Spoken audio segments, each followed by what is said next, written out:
Hi, everybody. If you can hear me, please put a 1 because you guys know I do not trust my microphone. I try to get it good and right, but sometimes it doesn't cooperate. Hi, everybody. Let's see. Adam Hamilton, how are you? He has been plucked from obscurity and is seemingly the family spokesperson, and yet he can remember glaring details. Timeline. I'm not sure who you guys are talking about. Let me go up here at the top and see. Desiree, you are number 1 today, Desiree. Happy. Victoria Pappas, I'm anxiously waiting for this video. Thank you, Victoria. Hey, Pamela. Hi, Mary. I just saw a video of her in church. Strange behavior for a 5-year-old. Lisa Dial. Hi there. Connie White. Jules is not missing. Donna Burns, everyone, we're doing this or what? Yeah, we're doing this, Donna, of course. Hey, Pamela, I think she is getting Kitty Dog. Yeah, we were preparing Kitty Dog's talking points. Okay, let's see, Adam Hamilton. What does everybody think about David Dotson? Well, now there's a name, right? I will not talk of David Dotson today, but you can be sure that will be coming. I'm definitely going to analyze David Dotson's interview. All right. Well, candy can stand for drugs, and candy can stand for Matthew McConaughey, as in eye candy. All right. Now, all that foolishness aside, someone is going to complain. They're going to say, how dare you make jokes? Hi, Robin Slack. How are you? Evening, that man.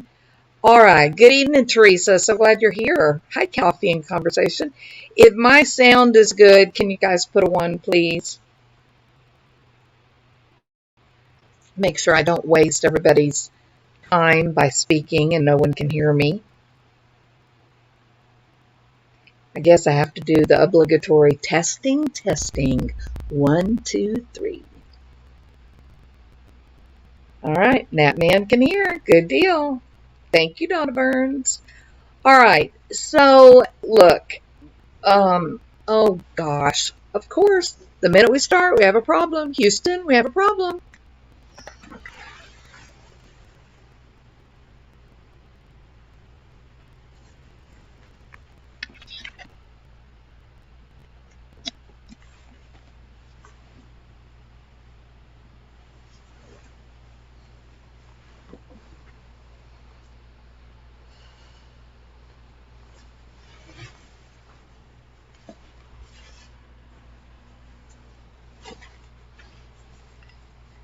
Okay, I am back. All right. Hopefully that will be the one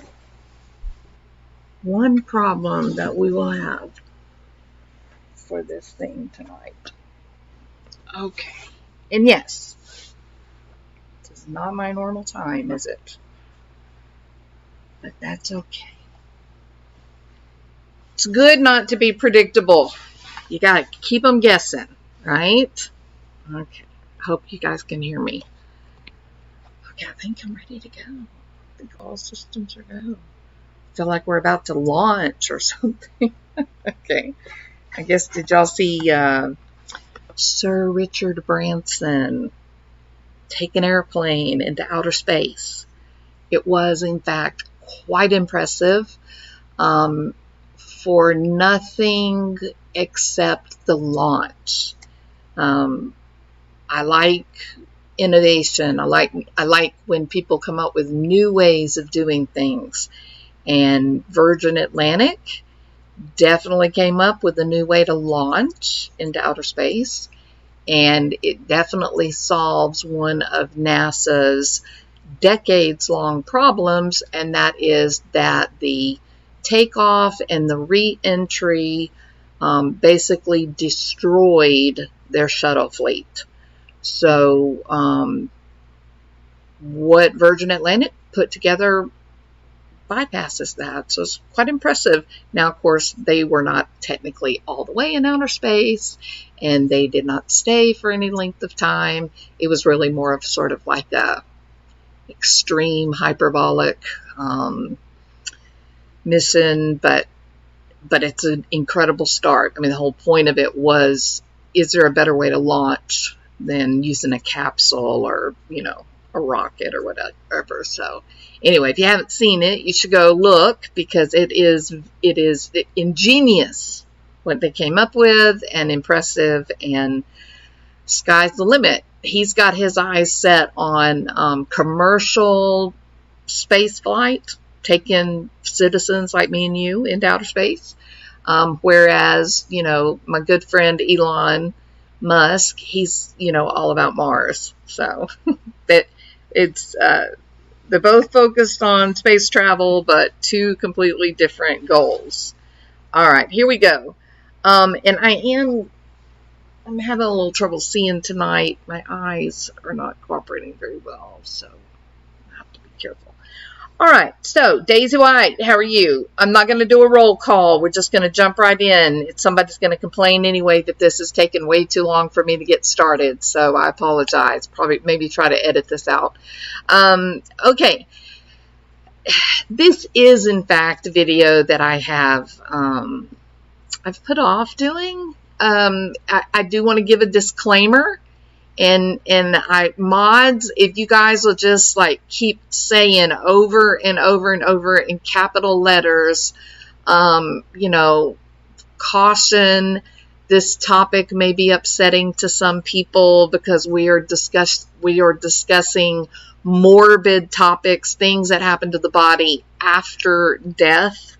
Some people, it may bother them, and I'm going to try to be very, very respectful, and I'm going to try to limit the morbidity of the whole thing. You guys know I don't like the gore and all that, but I do want to admit, I want to address something that I've watched with a great deal of interest as the weeks have unfolded, and many people keep saying something's wrong with her hands. What is wrong with her hands? What is wrong with Summer's hands? They don't look right.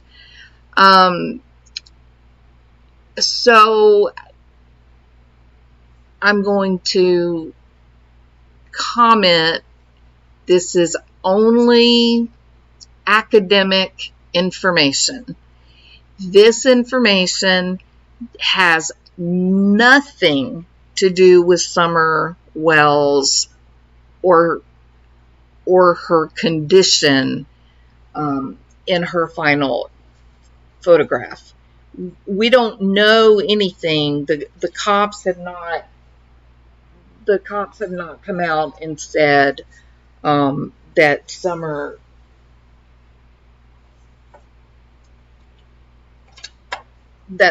has passed away. We don't know.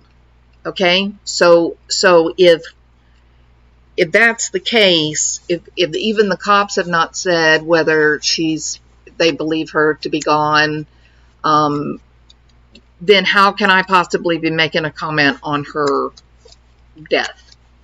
Okay, so I have to say this over and over and over again. This is absolutely not a statement on the way that Summer died, or if Summer in fact is living. I have no way of knowing that. None. What this is tonight, this is a discussion about what I see in my eyes, what I see in the last photograph of Summer Wells, and what I know about thumbs. I know, weird topic, right? What I know about thumbs and Flexion, especially in children as it changes into adult. And then finally, I'm going to make a statement on something that is called Cadaveric Spasm, and talk about the conditions of Cadaveric Spasm. Okay? You don't have to be a lawyer to talk about the law. Thank you, kitty cat. I know, but you know how the haters are, right? There's some weird people on YouTube. Yeah. A retired medical examiner spoke about the picture of her lying on the milk, said her skin was a good color, eyelids not thin and blue. IBL, okay, whatever you think. All right. Okay, so the first thing that I have to say, let me get to where, okay, yeah, this is where I want to start. All right, let me share this with you guys. And then we'll come back to this picture.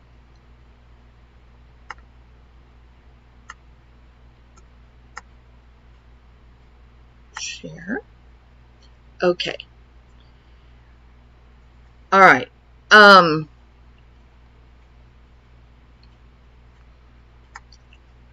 So my first comment here. All right.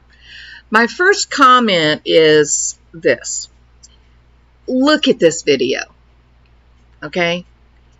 Now, this is among, I can't even tell you how many perturbations of this video I have looked at. Okay. The photographs and the pictures regarding this particular image have been shared and manipulated. In the first place, it was such low quality to begin with. Horrible quality. I mean horrible. Don't come in here knowledgeable and say, oh, well, a medical examiner looked at it. Okay, I get it. I understand, and I can accept that. But I also recognize that with the quality of recording that you're looking at here, no medical doctor that I know a ton of medical doctors.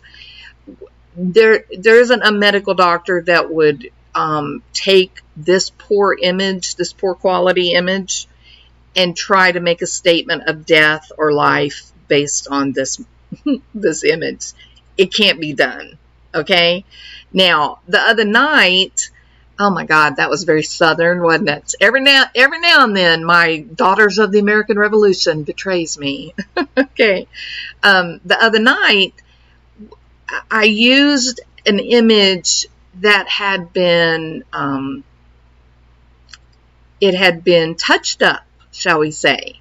There was some color put into it. But I spent probably 2 hours earlier this evening just looking at all the different versions of this video that have been put out. They're very poor quality. And if anyone has like what would be considered the first upload, oh my goodness, I would love to get my hands on it. Okay, so just the quality is quite poor. All right, some of these pictures and videos have been heavily edited. As you know, that I myself made some changes to one of these images the other night. The reason you would know that is because one very cranky, controlling creator had a freak out meltdown because I was changing contrast and color, even though I left the original color up beside the manipulated one. Yeah, who knows what's wrong with people and their need to control others. All right, so what I want to do here, I want to zoom in, zoom here.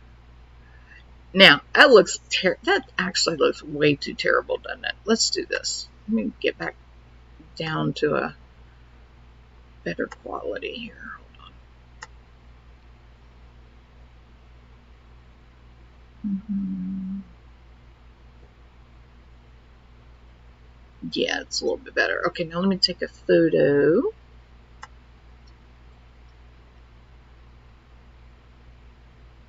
Go to this photo. And let's see if that will give us a little bit better. Yeah, a little bit. All right. It's good for my purposes. All right. I want to draw attention to the flexion of the thumbs. Now, you may, on your own device, it's probably better once I have this talk and once I point this out, then you can go to your device and go to your image and your video so that you can look at it as close up as possible without getting so much, blurriness and pixelation. We got a ton of it right here, okay? But this actually is just fine because it shows what I want you to be able to see, okay? I want you to notice her thumb. Now this is huge, okay? And this is a part of why many people feel that her hands don't look right. I'm going to tell you why her hands don't look right. There's a medical reason that her hands don't look right. It is, in fact, the flexion of the thumb. Okay. Now, I've seen a couple of people. I myself made a comment that in some ways the picture almost looks like the beginning of posturing. I don't know if you guys know what posturing. Let me see, peek back at y'all and see. If you know what posturing is, put a 1. If you have heard that term posturing, there's several different kinds of posturing, but medically, we talk about, do y'all know what posturing is? No? I can't believe that. Somebody out there knows what posturing is. Okay, so posturing is a term, and there's a couple of different types depending on where the damage in the brain is occurring. Posturing is something that you see the body does reflexively, where there is no higher cognition sending any kind of proprioceptive information to the body, to the muscles, meaning the body has lost its awareness of its location in space. And because of that, because of the lack of feedback, contracture begins. There are changes that happen, and the toes of the resting body. Now, this is a body that would be brain dead or severe brain injury, but may still be kept alive, like with life support equipment, that kind of thing. The toes will begin to point down, almost like a ballerina. Sometimes they'll cross one over the other. Hands also will change position. Sometimes the hands will change position and the elbows will begin to will bend so that the hands end up on the chest. There's another type of posturing where the arms will straighten out and the palms will turn outward. And these are really common signs of brain death or severe brain injury to the brain stem. And medical professionals recognize it as that process begins. And it's not really Sue Ellen from Paris. I'm sorry if I'm a little cranky. I would like to use a high quality picture. I would love to use a high quality picture, Sue Ellen. There are no high quality pictures of this. And the reason is because the photograph came from a video that was taken, that it was identified as an accidental video, that the person said, oh, I was trying to take a picture, but it actually was on video. And so they're moving as the picture's made. I would love to be able to use a high quality picture, and I probably spent like 7 or 8 minutes just now talking about that. So I do apologize. I wish I had that available. I would definitely use it. It doesn't have anything to do with circulation. Who said it was circulation? Oh, yeah. So, yeah, posturing is neurological. Yeah, okay. All right, so some of the comments I've made previously, it was almost as if maybe it's like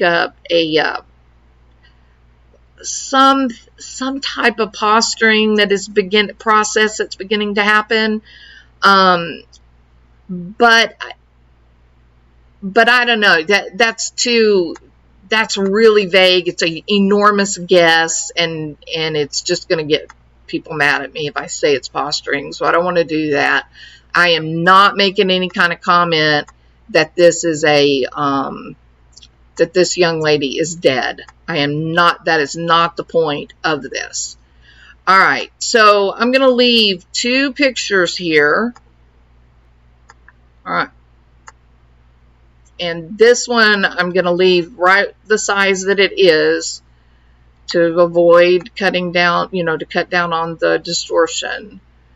And then this one, we're going to distort the hell out of this one, okay?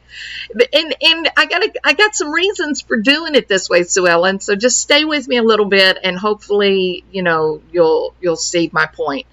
Okay, so one of the reasons that I wanted to use this picture as opposed to this picture, and then I decided I'm better off to use a combination, is because we're not seeing the dirt in this picture like what you see here. Now I'm going to call this dirt, but are we sure that that's not blood accumulation, like lividity, okay? Same thing, you got the same thing right around here, around this first joint. You don't have it on the tip. So that is very interesting to me. It does look, it's just hard to say if it's actually dirt, or if somebody manipulated it to make it look that dirty, or it's just a better quality than this. I don't know. But I just want to, to try to bring as honest a picture to this as possible. I ultimately decided to do it this way, okay? Now, the point is not the bruising / dirt. We don't know why that's dark. It could be manipulation. It could be bruising. It could be dirt. We don't know, and for this discussion, it doesn't matter to me. That's not my point. My point is the flexion of the fingers, okay? Now, thumb flexion is special, all right? Now, or the other type of flexion is the flexion of the first knuckle on the, joint on the finger, which is right up here.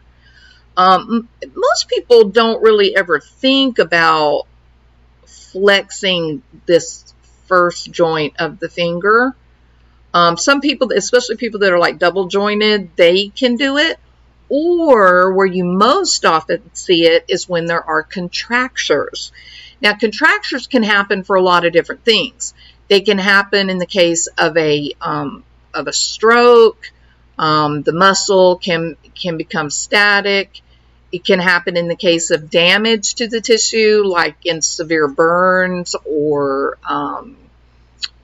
a bad, like, compound fracture type situation. But somehow what ends up happening is that certain muscles will contract, pulling these joints into position, and then the ADP, for whatever reason, becomes disrupted, maybe from death, maybe from damage, tissue damage, but the ADP is not there to allow the contracture to release, and therefore you get this very odd kind of claw-like positioning of the hand, okay? Little kids, okay, let me, I want to pull up, let me pull up the picture here.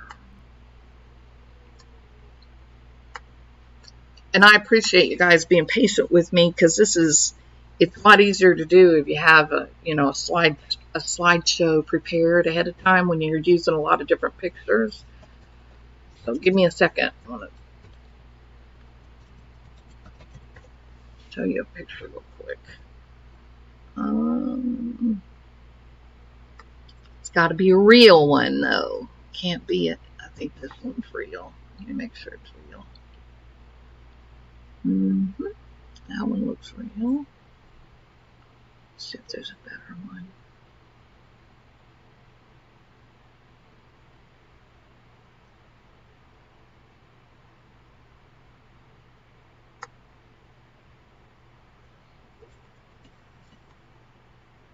Thank y'all for being patient.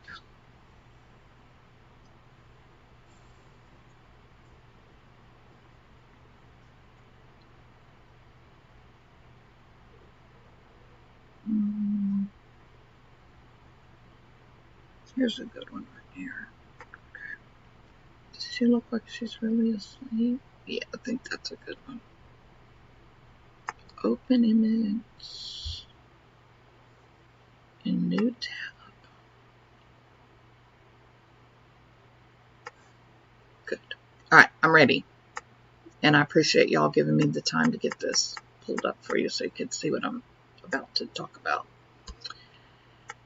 Okay, now I'm going to share this.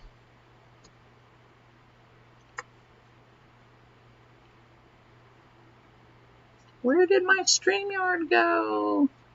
I have so many, I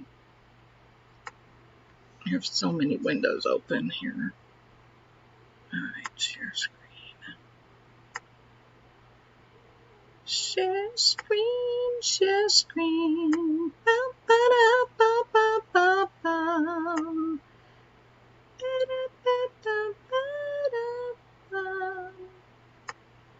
Let's see if this will do it. Well, damn it down. Okay, regardless, let's just use this port. Alright, this beautiful sleeping babe.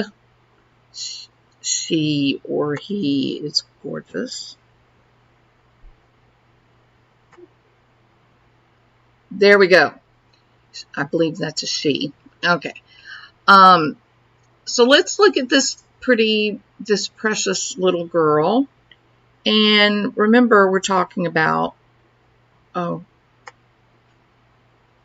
why isn't that the right?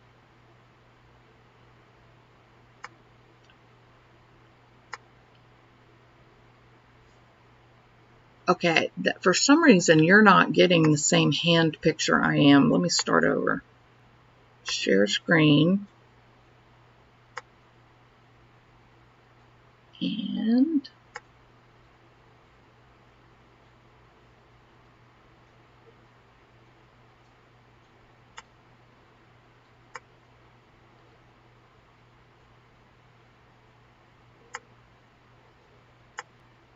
thank goodness. Now you should see what I'm seeing. Okay. Do you see what I see? Okay, there we go.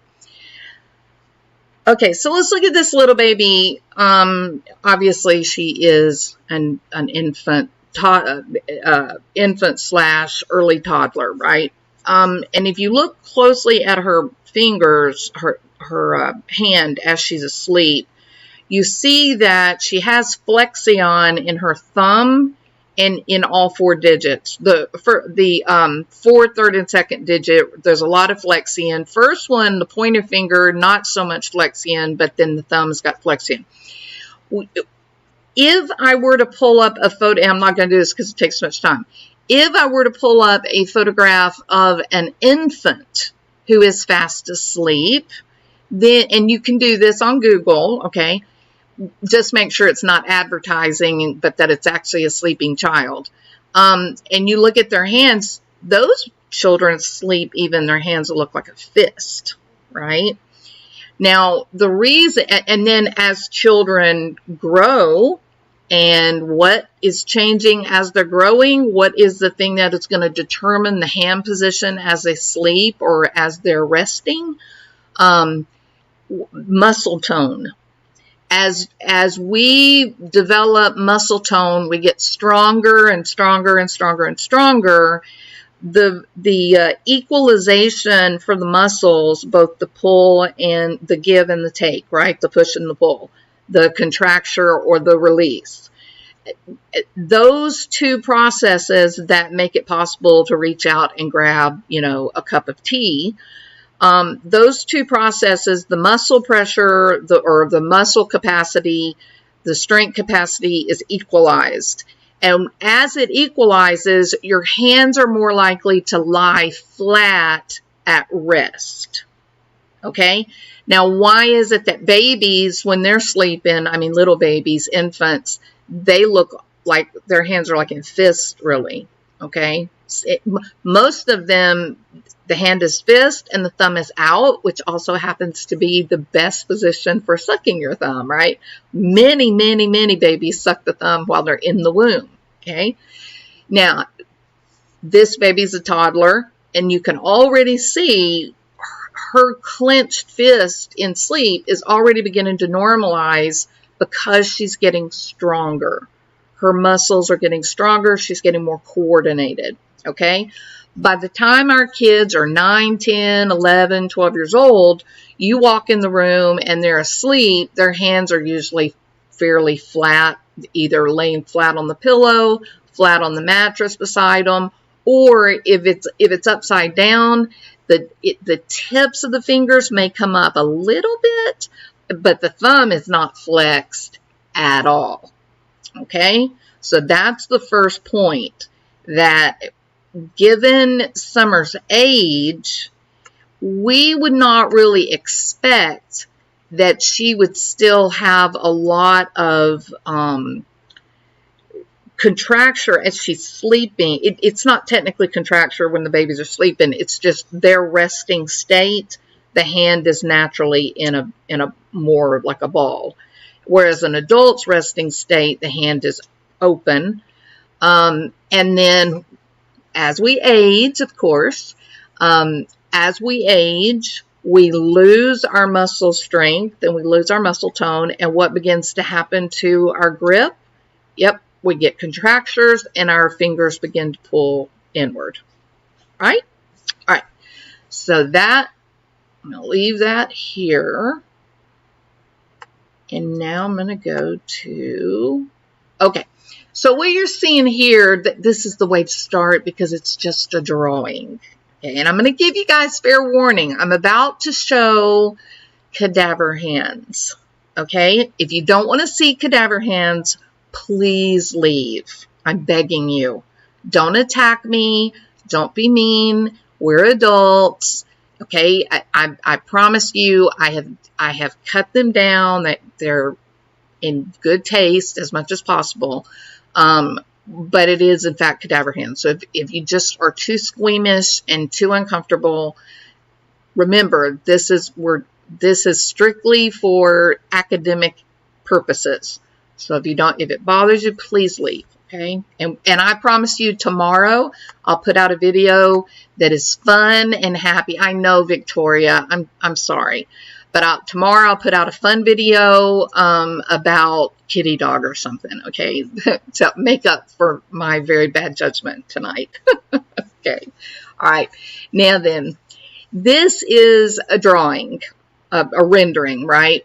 Okay, and what this is a visual representation of a phenomenon, a relatively rare phenomenon called cadaveric spasm.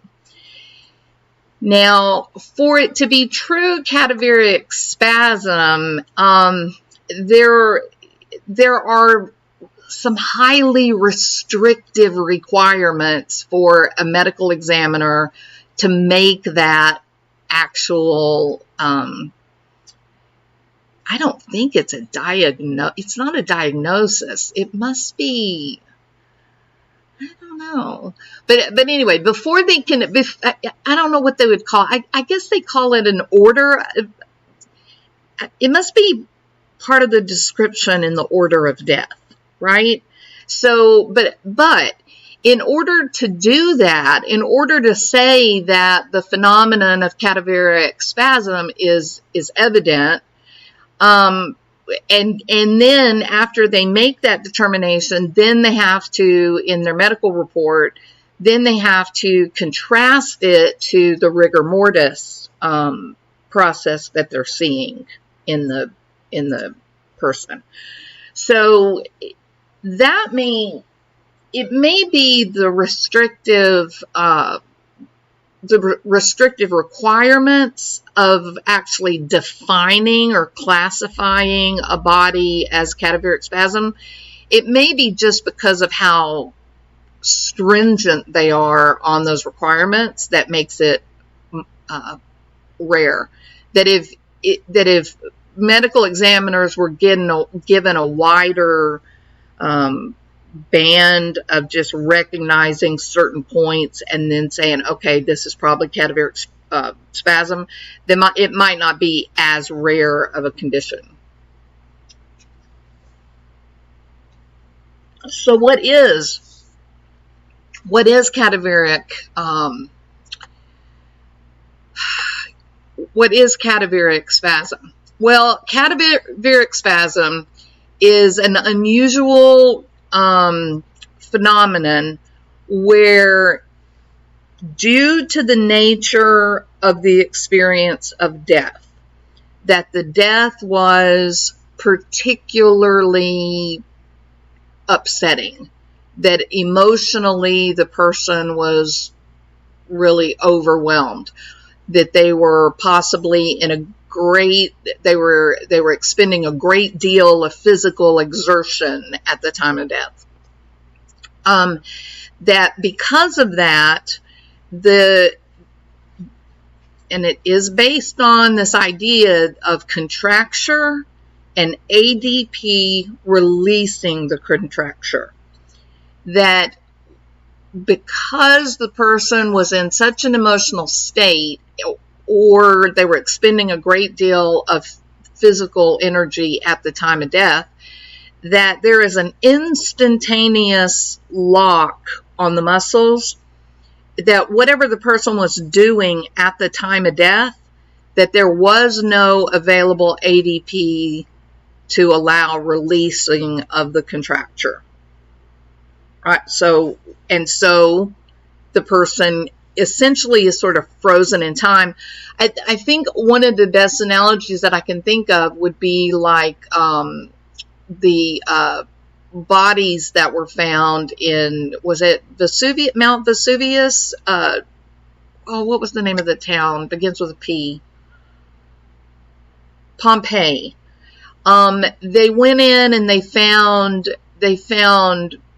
mummified remains of people, but they were in all acts of human response. Like you can look at their faces and can tell they're crying or they're screaming or they were kissing or holding hands, and it's like seeing just a frozen moment in time.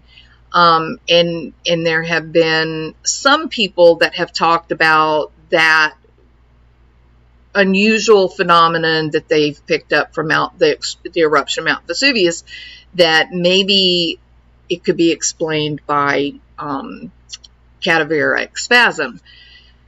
So I don't know, scientists just get together and, talk and try to explain things that may be otherwise inexplicable or understandable, right?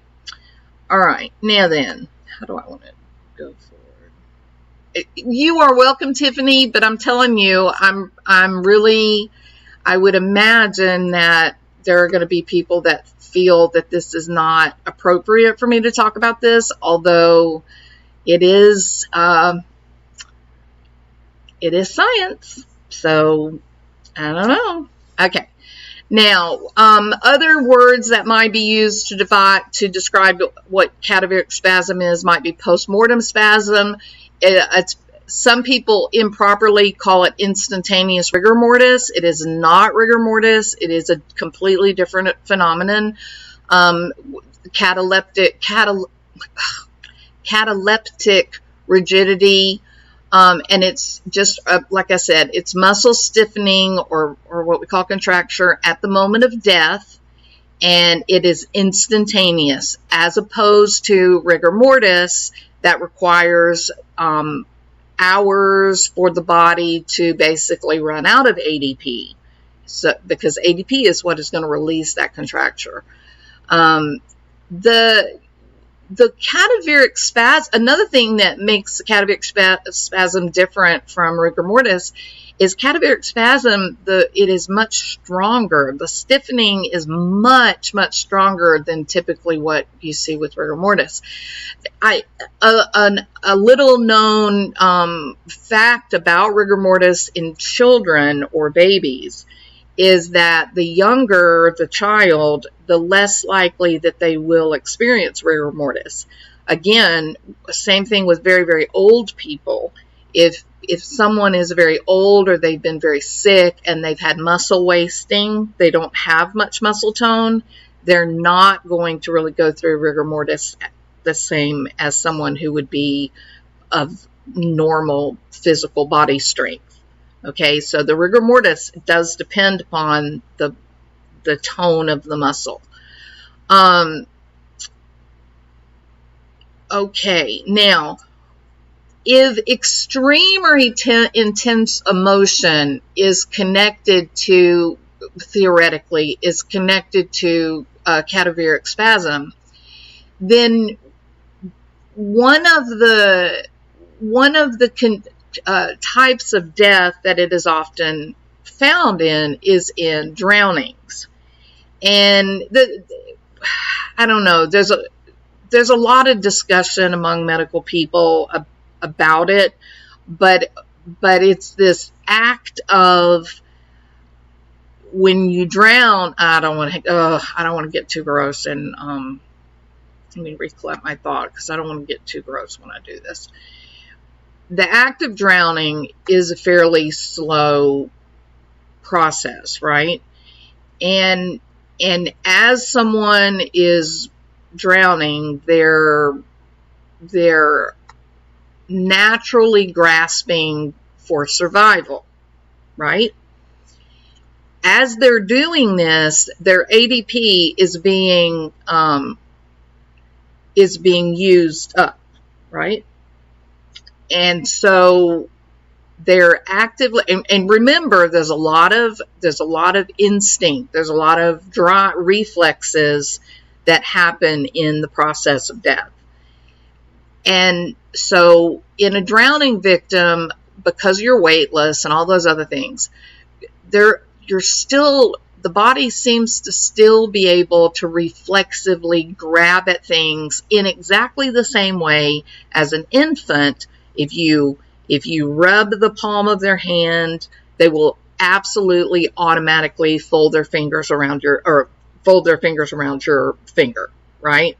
If you touch their cheek, they will automatically, without any higher cognition, turn toward whatever's touching the cheek. People that are in deep comas, some people with catastrophic brain injury, they retain these, infantile type reflexes. Well, grabbing and grasping is another one of those reflexes, and so that could also, the fact that that is still happening during the drowning. There's a great deal of emotion, so they're very frightened. They're burning up the available ADP as they're fighting, looking for something to grasp. And so when death finally happens, they're actually actively in the process of moving. Now, one of the features about cadaveric spasm, which is interesting, is that most often occurs in the forearms, the hands, and the face. So it's more like smaller, it's not going to be like your legs or anything like that, which is, again, really interesting.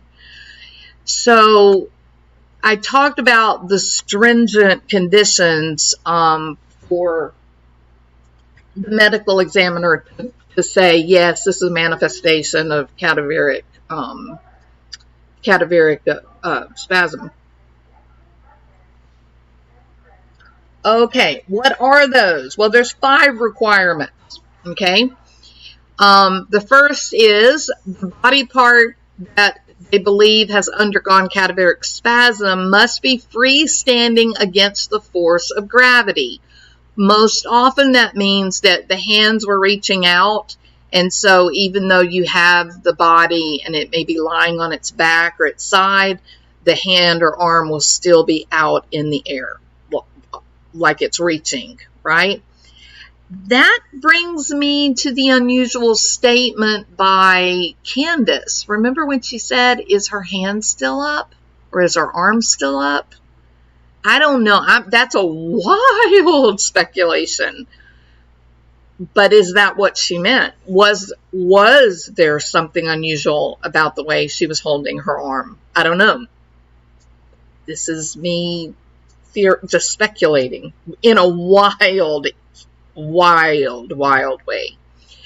The second condition, the deceased must be observed before rigor mortis has developed. And this is, again, one of those conditions. The body drowns. The body is pulled from the water within, let's say, 10, 15 minutes. And rigor mortis is not going to develop in 10 or 15 minutes.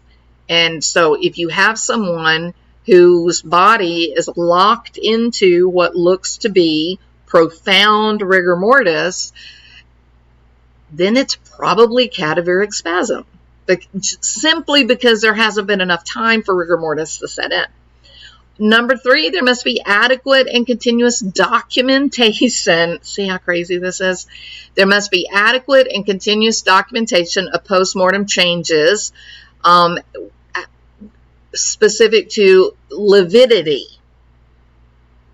Meaning somebody's got to be there watching them and writing it down. But sadly, that just doesn't happen often. Otherwise, somebody would have rescued them and given them, CPR. So it's very, it's just a little bit ridiculous. Okay.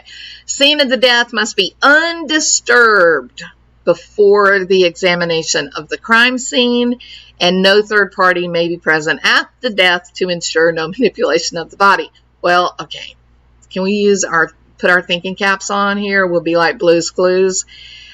You don't want anybody at the death to ensure no manipulation of the body, but you also want continuous documentation of the post-mortem changes with respect to lividity.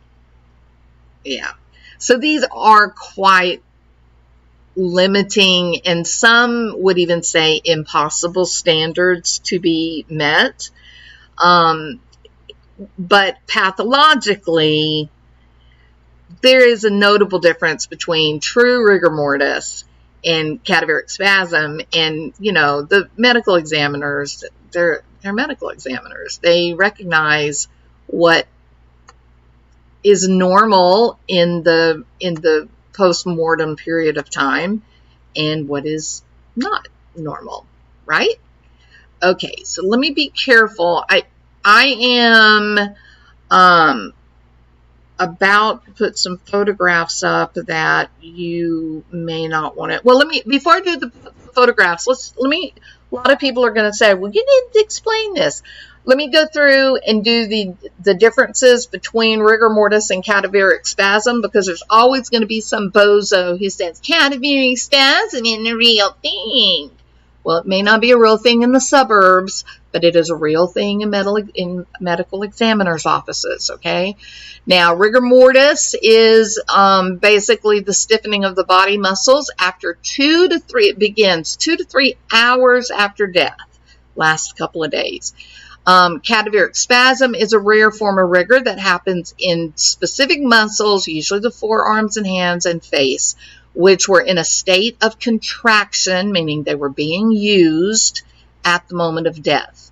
And there was no available ADP, and so that contracture was not released. It is a nerve stimulation phenomenon. Cadaveric spasm is about nerve stimulation. Rigor mortis is a physiochemical process. It's two completely different things, although at some point they may physically look the same. It is actually not the same at all.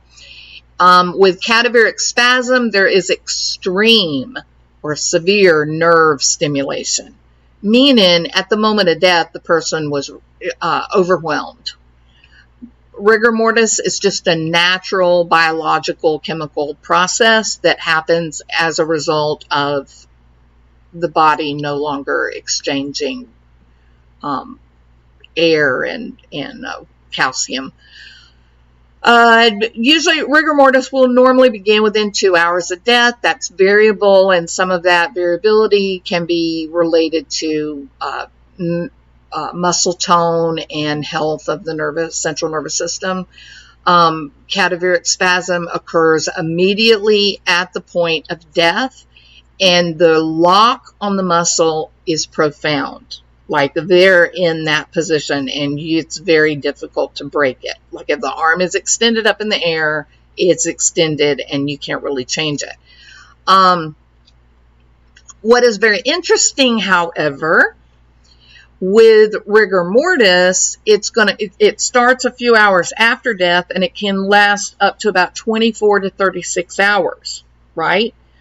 Cadaveric spasm is very special, however, because it will, even though it's strong, even though the arms or the hands or the facial expression will be very difficult to change, will be frozen in time, so to speak, it only lasts a few hours. About the time that the physiochemical reaction of rigor mortis sets in, you've already released cadaveric spasm. Few hours. And if we are engaging in wild speculation, was 2 hours enough? Was 3 hours enough? Is her hand still up? Is her arm still up? I was trying to get a picture of her arm up. Why? Why would an arm being up be something notable that you would think, hey, I should get a picture of this? All right. And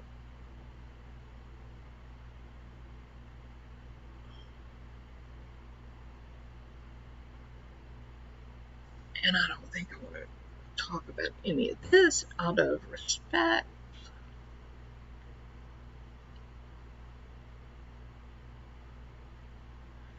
Rigor mortis indicates time of death, but cadaveric spasm indicates the manner of death.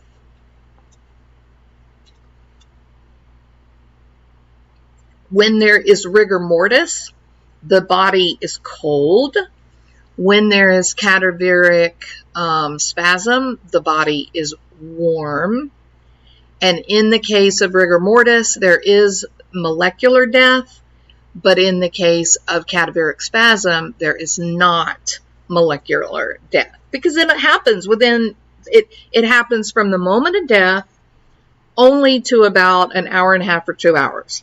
And after about 2 hours, the spasm will release, and there will be primary flaccidity, and then rigor mortis will have begun at that point. It's really pretty fascinating. I mean, it's morbid, but it is fascinating.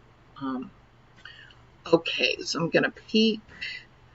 Which one of these pictures do I want to start with? Because I don't want to freak anybody out.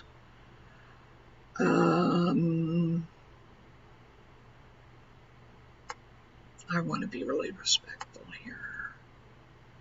Which one of these is comfortable? This one's comfortable. It's called Slide Player. Okay, and I appreciate you guys waiting on me to get all this together. I've got a lot of pictures open, which is why it's taken me a while to go through them, so I don't shock you with something gross. All right, let's share.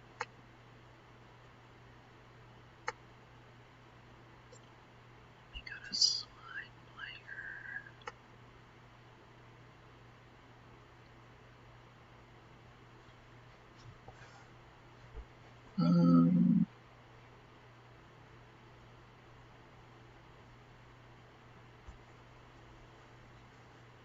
Well, that doesn't say Cadaveric Plus.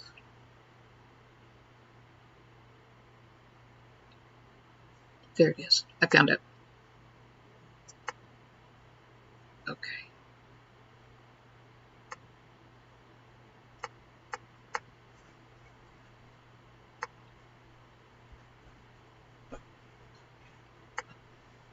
Okay. So this is a photograph of a person who drowned, and it is very common as you go through these photographs, it's very common that people that drown had grabbed onto things in the water, right? It also, listen, this is not a phenomenon that is specific to drowning victims. It also happens. Remember, one of the requirements is that there be extreme emotional excitation. We're talking from a neurological perspective, neurological excitation. So sometimes you'll hear like someone maybe had a handgun, or they had like a knife in their hand and they were trying to protect themselves, right? They were trying to fight off the intruder or the perpetrator, and the first responders could not get the weapon from that person's hand because the hand was closed so tightly around it.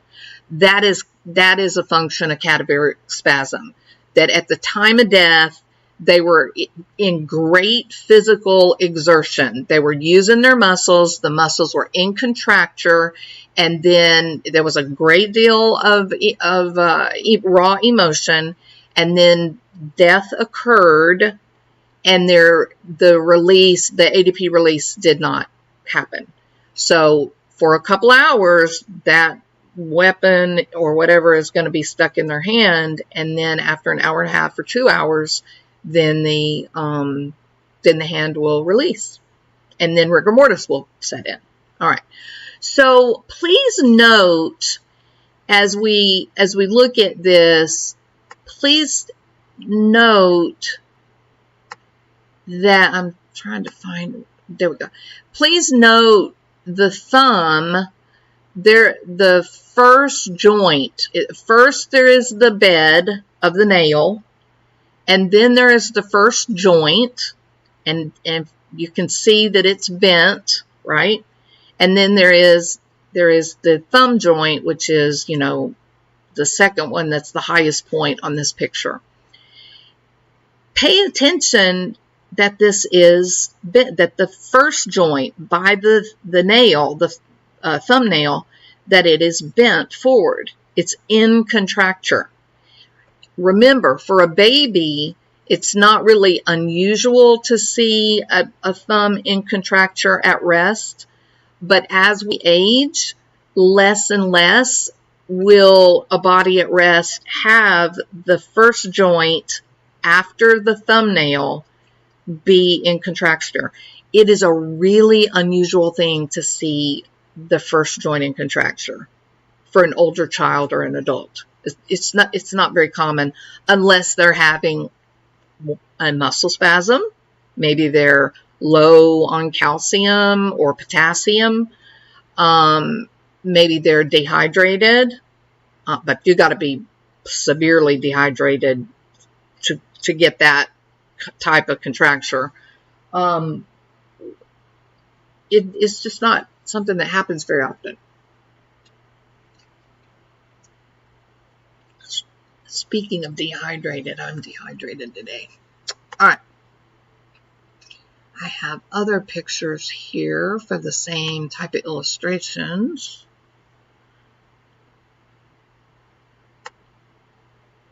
Okay.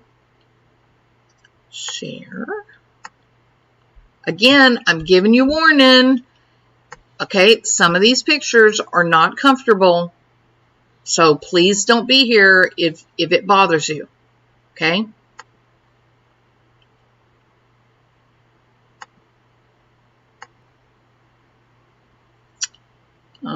This isn't the one that I want.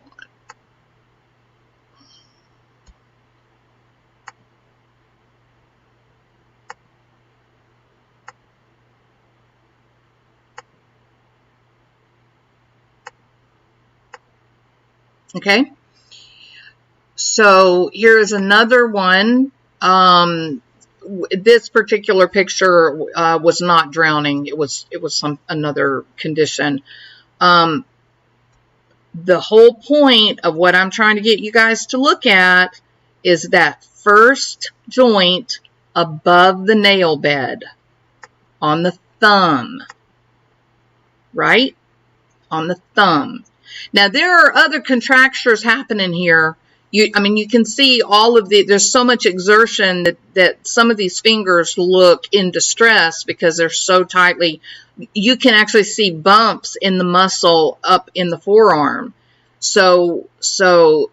But man, I mean, look at how this is digging into right below the thumbnail. Look how it's pushing so hard into the pointer finger. Again, the point I'm making to you is, for older children up to adults that have good muscle tone, it is an unusual thing to see a thumb in contracture at that first joint. It is very unusual. It can happen. Like I said, dehydration, low potassium, but it's very low potassium. It's extreme dehydration. I mean, there's a physiological process that's happening.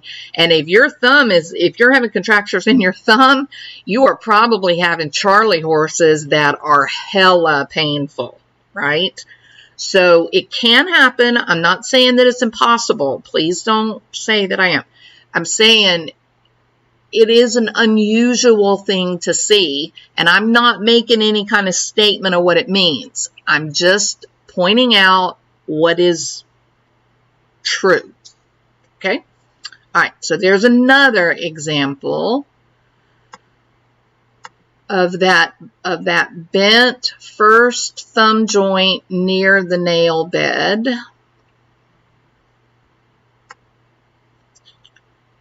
And I think I'll do one more. Let's do... that one's a little bit hard to see. Let me get a better one.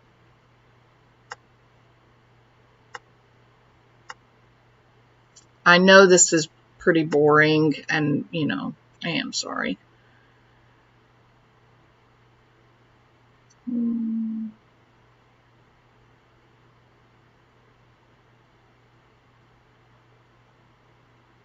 Maybe this one. Yeah, this one's kind of morbid. This is just a good example. It shows, if you look over to the right side of the fingers, you can see how contracted that thumb is. Both joints are almost at a 90-degree angle. You can also see the hands are swollen, right? You can see the pointer finger, the knuckles, they're very swollen. Also, the arm is staying up rather than lying down flat, and it will stay like that for about an hour and a half to 2 hours. I'm going to go ahead and pop on out of that, I think. Stop. I wonder if my computer's frozen. There we go. So that's stopped. Okay, everybody still with me? Have I lost anybody? It is boring, Sandra, and you're being very kind, so thank you. If she did eat, could be leg cramps that caused her to go under. Well, there is a great point, Joyce. And it doesn't have to be eating. Like I said, if she's low in potassium or calcium, dehydrated, just ask football players about the pain after halftime. If they haven't stayed hydrated, they'll be rolling around on the side of the, football field yelling in agony. These big, tough, guys, and they're screaming and crying like, little girly men. Okay. Yeah, but muscle contractures are incredibly painful, very painful. Okay. All right. Now let's go back to my Summer Wells. Oh my God, I know somebody's going, I can't believe she's showing her editing software. Well, I'm going to try to show my editing software. Here we go. Now then, now you're going to look at this picture with new eyes. And I almost feel like I probably don't even have to finish this video, that you're already doing it, looking at it without me saying a word, right? There's some notable things that are uncomfortable here, okay?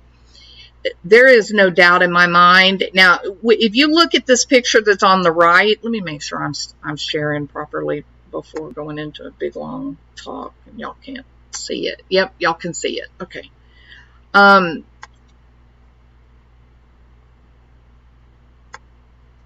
So if you look at this picture on the right, you look at it and you go, well, maybe the first joint is just swollen.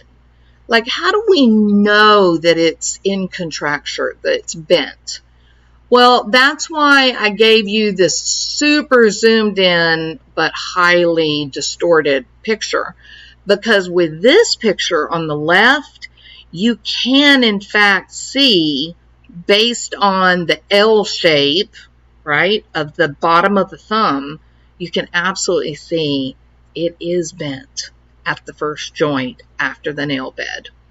And if you want to argue with me on this one and say, oh, you're so dumb, well, you're so unethical to show that, it's so distorted. Yes, it is. But I'm also giving you a photograph right next to it that is not as distorted, even though it's not perfect.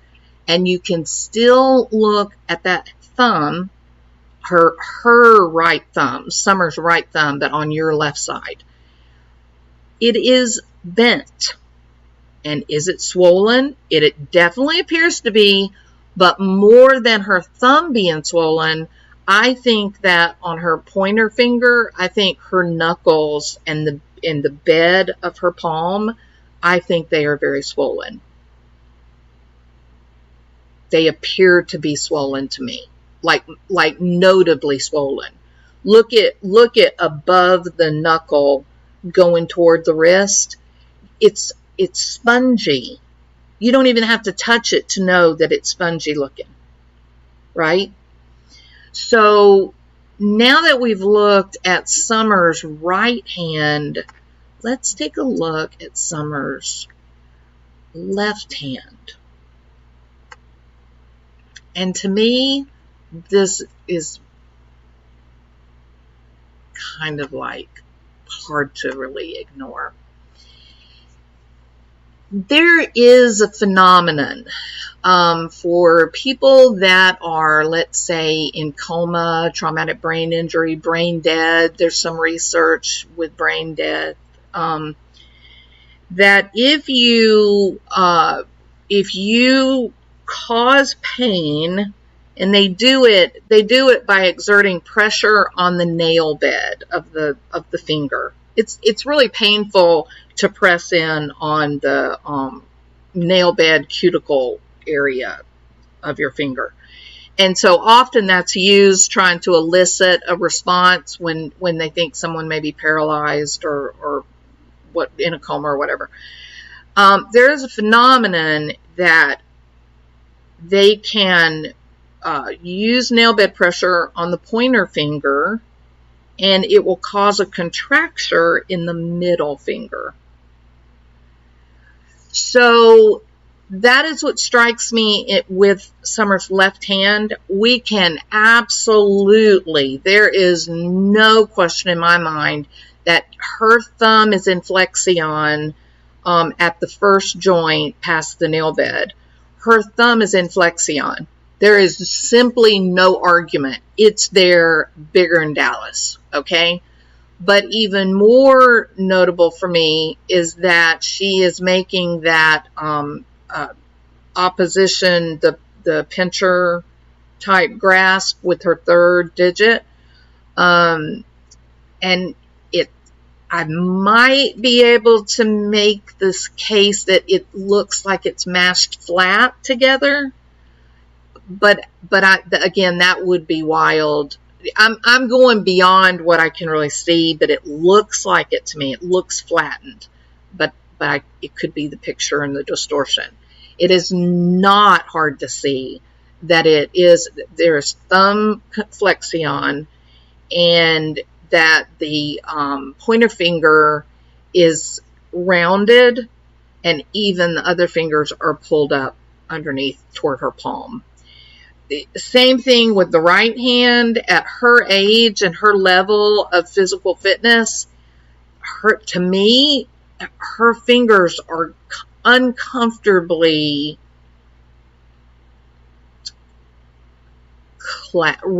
clasped. They should be laying out flatter than that. And look, as we age, once you get fit, this would be a hand position you would see somebody that would maybe be 50, 60, 70 years old, maybe not as strong. But if you got a 20-year-old daughter or son, and you go into their room at night and they're sleeping on their back, their hands are not going to be curled like that. They're going to be, remember, the pressure is normalized, and the hands tend to lay flat in the more physically fit a person is. All right. Here is another opportunity here. It just looks like there's pressure being put against that third digit, the middle finger.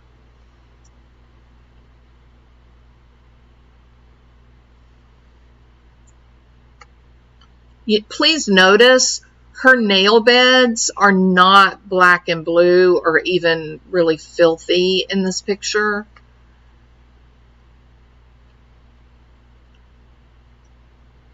This doesn't look good.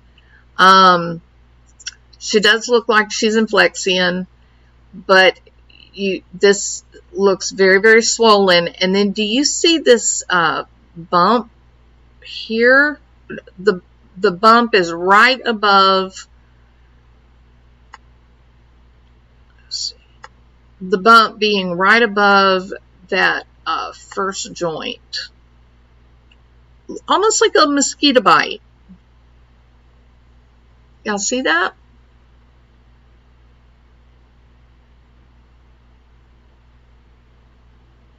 If you can see the little, what looks to be like a bump on the top of the first joint, put a 1.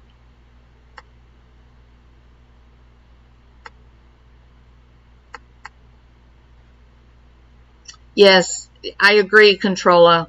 It is. There's a lot in these pictures. These pictures are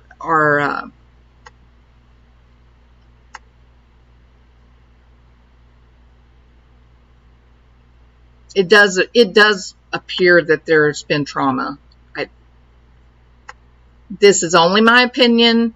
I have no reason to have any special knowledge or information that anybody else would have. I'm only going by publicly available information and photographs. So it looks like there's some trauma. To me, it looks like the back of her nail bed is here, and that bruise looks like it's in the middle of the thumbnail. She also looks like she may have a little bit of the same stuff going on with this first knuckle here.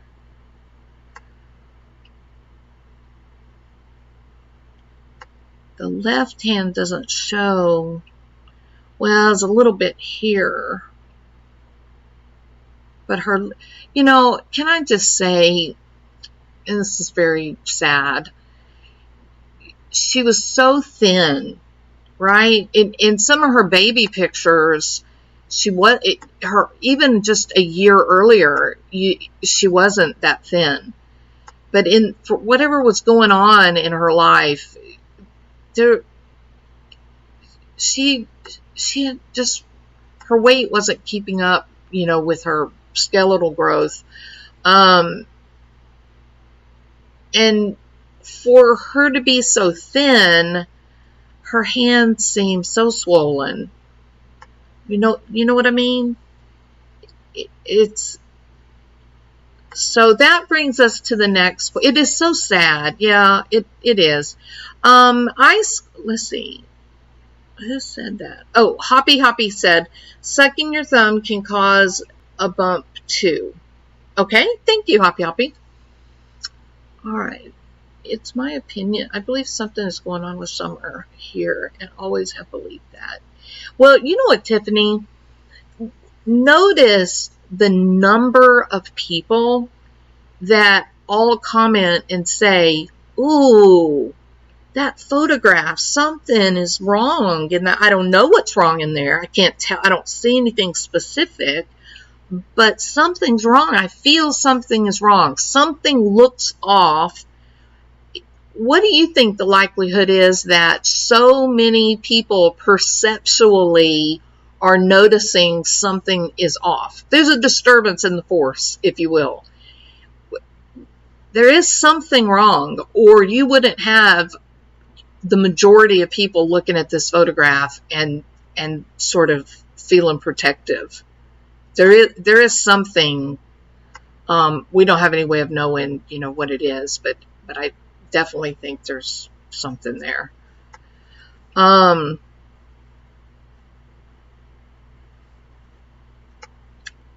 do wish that I could get a clean copy of two things that I've noticed.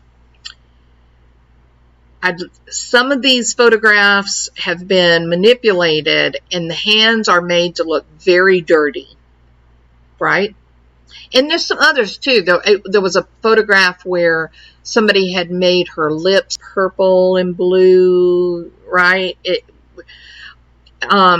So I wish that I could get just a good, clean copy that was not sensationalized, right? And the other thing is that I've noticed is, for some reason, the videos that were like supposedly supposed to be a photograph and they accidentally took a video. In the beginning, the first few that we got, you could see her hand laying on her leg, on her thigh. But now those videos, it seems like, have been altered so that you don't see that part of it. And I don't know what the purpose of that would be. So I wish I wish if anybody has it, I don't know, maybe AB or Tiffany, maybe someone must have like the original first upload from the internet of the car ride video and then the still photograph that she put out. I would love to be able to get my hands on it to help me look at this a little more clearly. There's something going on with her neck that I wish I could look at more clearly. I have no doubt. I'm going to revisit this again. Only because there was a creator that told her subscribers not to listen to people talking about Summer Wells.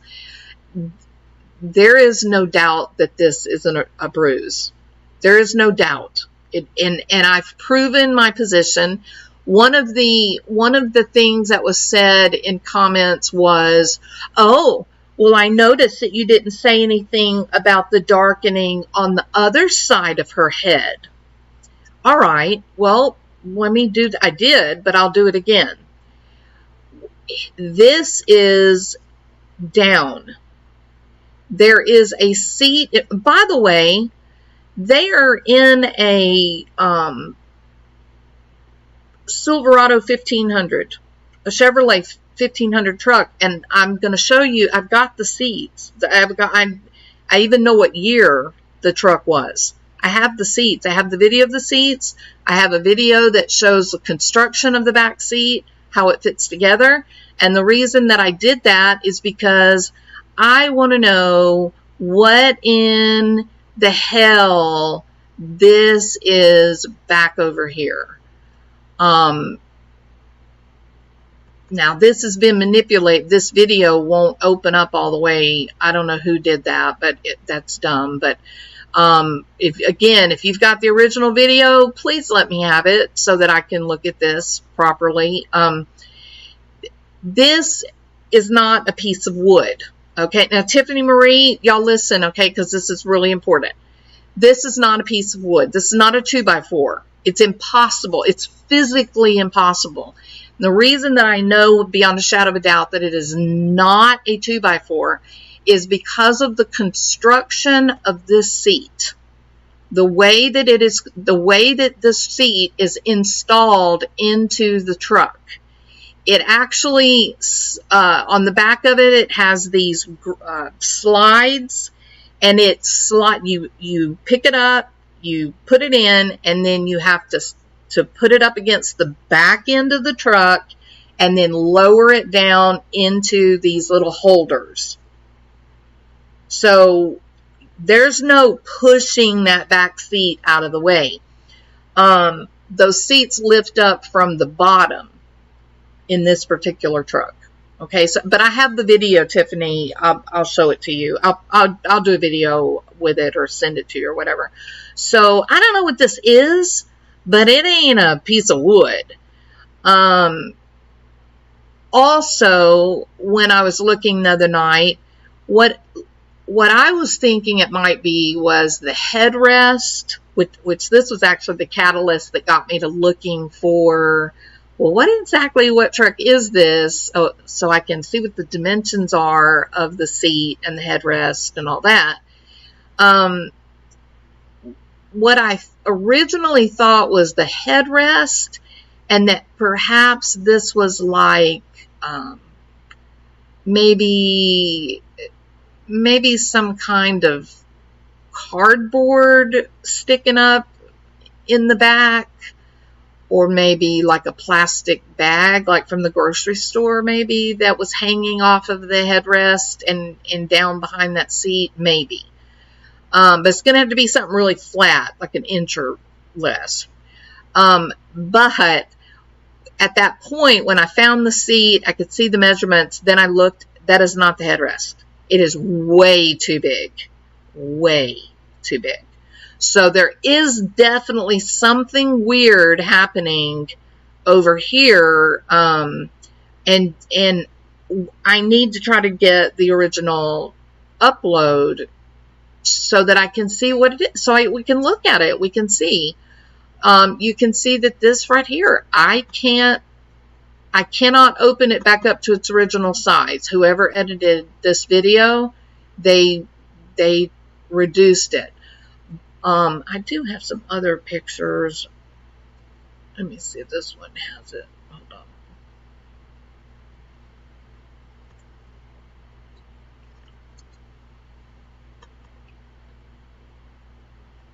No, we've lost the back of the seat. I've got that video that I can actually see the back of the seat.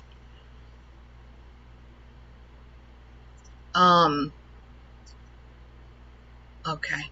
But I don't want to waste any time looking for it right now. But I'll put out another video, maybe tomorrow, and we can look at the actual truck seat. I have the video of how to take that seat out of there, how to put it back in, what the make and model, the year, all of that.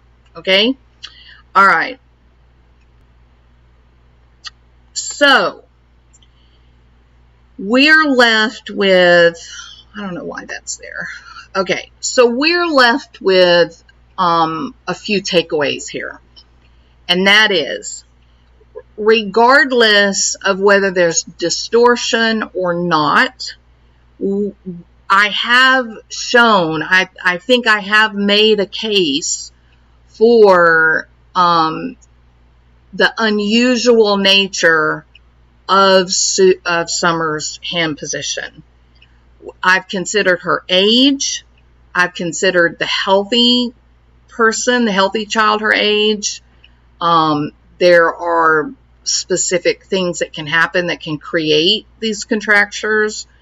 But if she was having a contracture that strong to pull her thumbs down to, like an 75, 80 degree angle, that baby would be awake and in agony. There is a definite bruise, in my opinion, on her left temple. I believe that. There is no light on her right temple. She is lying on her right side. She is in a truck, and that seat that she is sitting in is smaller and down lower to the floor. Okay? So like an extended cab truck. It's not a crew cab. It's not like a 4-seater type truck. There is no light source to reach the right side of her skull. However, the left side of her skull is up. She has light source coming in from behind her, from her left, from her right, and from the front of the truck. It should be well lit. Just like her hair is very blonde on the top, on that temple, and then it gets darker like toward the top of her head and then down toward the right side. You got to think about light source when you're talking about, shadows and darkening of colors and whatnot. The bruise is not in the hairline. The bruise is in front of the hairline. It is between where her hair is and where her eye socket is. There is also swelling in that area. Okay?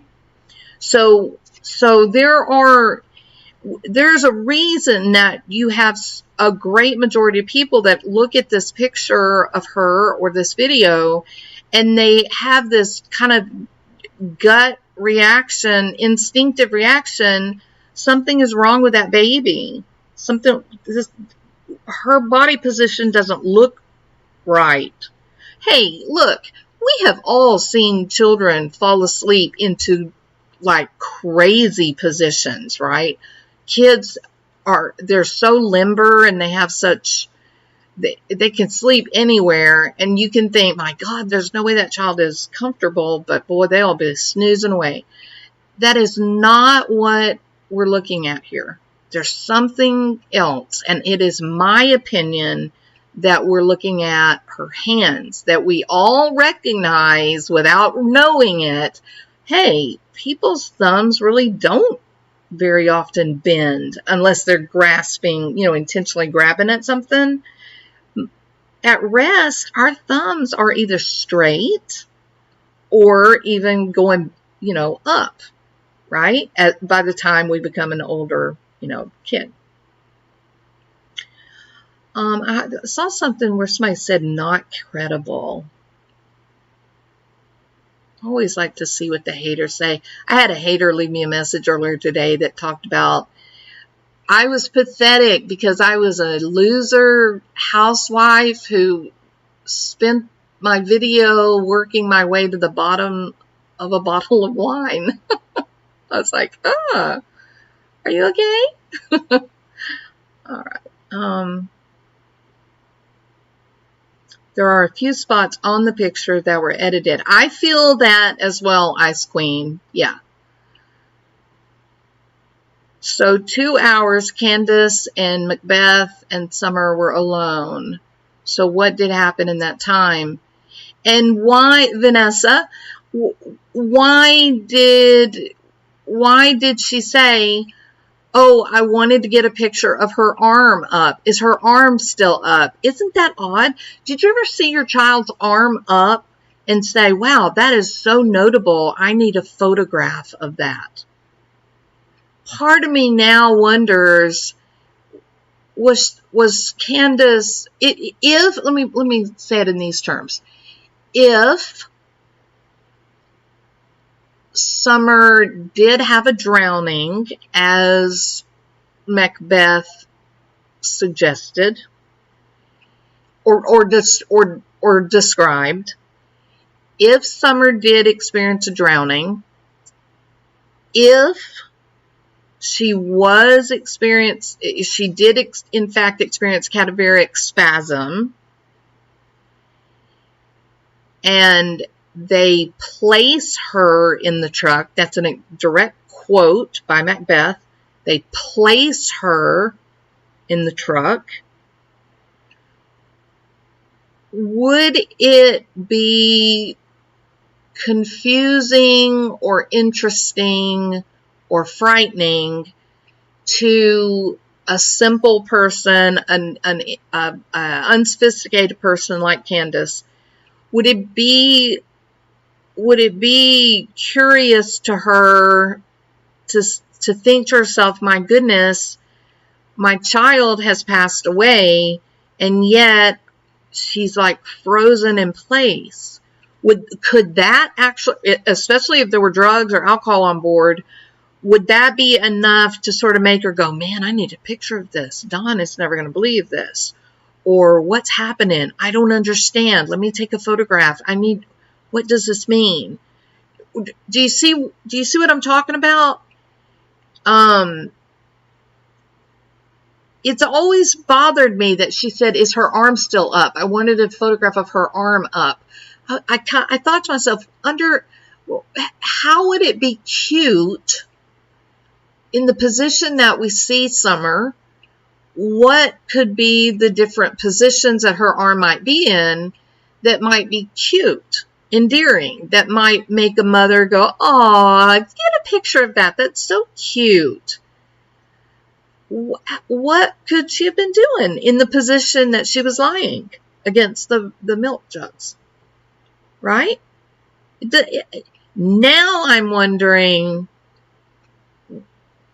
was it cadaveric spasm? What was she perplexed by the unusual nature of the body position? I am telling you all, please listen to me. This is called wild speculation. Okay? I own it. I own it. I also am telling you the information that I have brought you tonight about cadaveric spasm is absolutely accurate, and it is a phenomenon that is discussed in the medical literature, in peer-reviewed journals. It is a real thing. It is something that is most notable in drowning victims, but it can also happen in other crime victims when they are experiencing a great deal of fear and they are fighting for their lives. Their muscles are in contracture at the time of death. It only affects the arms, the upper body, the arms and the face, like voluntary muscles. It only lasts about an hour or 2 hours, and then it goes away.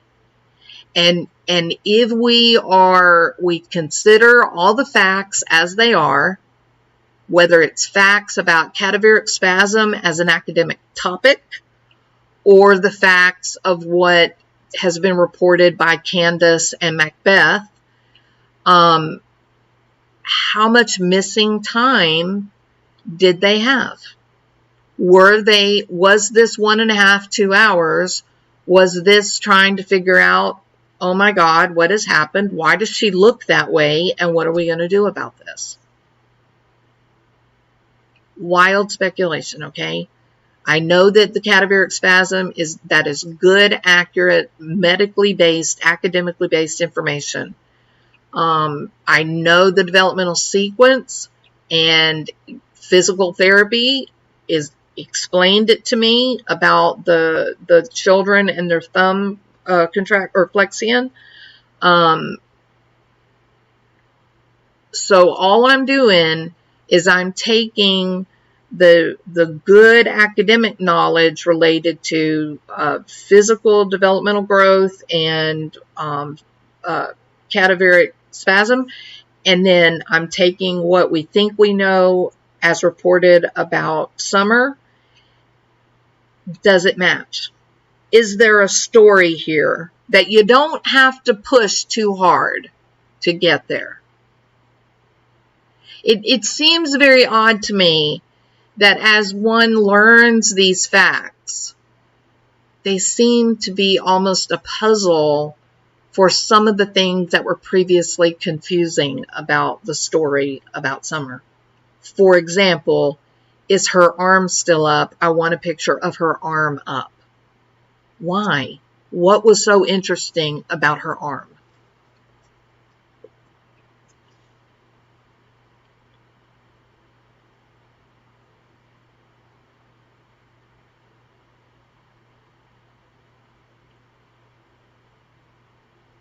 About 3 hours, Tiffany.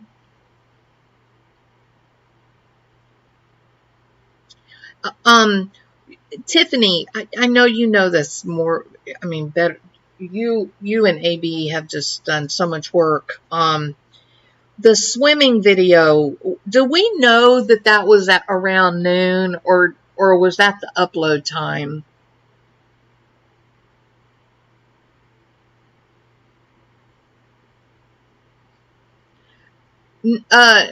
Academic knowledge, BBT. No, I'm saying this is a matter of academics. Information, just knowledge-based information, definitions, descriptions, that kind of thing. Around noon,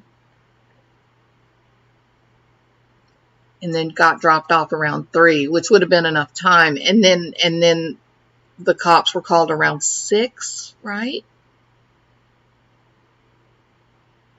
Maybe she thought the cold milk would help. Okay. Yeah, well, you can say she's a little off, or maybe she's a little unsophisticated, or maybe, there's a lot of substances on board. Law enforcement will know if it was uploaded straight to TikTok Live. Oh, yeah, absolutely. 6:30, they called. Okay, they called, and so we have a missing baby. The church friend said the boys were there, and Allie said Macbeth was at the waterhole with them.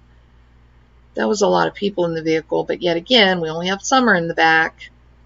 Well, and that brings me to another point, and I don't know what to do with it, but I'm sure other people do. They claim that in the front seat was Candace Bly and Candace Horror, right? And then Summer's in the back seat. But it doesn't take a rocket scientist to listen to the conversation and recognize, wow, that sounds like a really young woman. And we have enough, look, there's enough audio out there of Candace Bly. We know what she sounds like. And her voice is very rough. She's got a lot of the typical telltale signs of like frequent marijuana smoker. That voice that says, no, we didn't get that picture. It's clear that is a young woman. That is not, in my opinion, my ears tell me that is not Grandma Candy, which grosses me out to say that because I'm weird. But I can't believe that is her voice. I can't. I would even be more inclined to say maybe that is Macbeth. Like, maybe. At his age, I would think his voice would be lower, of course. But he's also carrying a lot of additional weight, which means he has a lot more estrogen in his body than what other boys his age would have. So maybe his voice would sound younger than another boy his same age. Maybe, because, like I said, he's got a lot of weight, and fat it results in higher levels of estrogen in the body. But it is not Candace Harrer. I know that for a fact. What you said about that cold milk literally blew my hoodie off. I am not joking. That would be impossible to sleep that soundly against gallons of cold milk right up against my head, face, and body. Well, up against your ear, right, BBT? That's what I thought when I saw that. I've carried cold milk in before. Of course, my house is elevated. It's up on stilts, right? So when I walk in with groceries, it's not just walk in the back door and set them down on the countertop.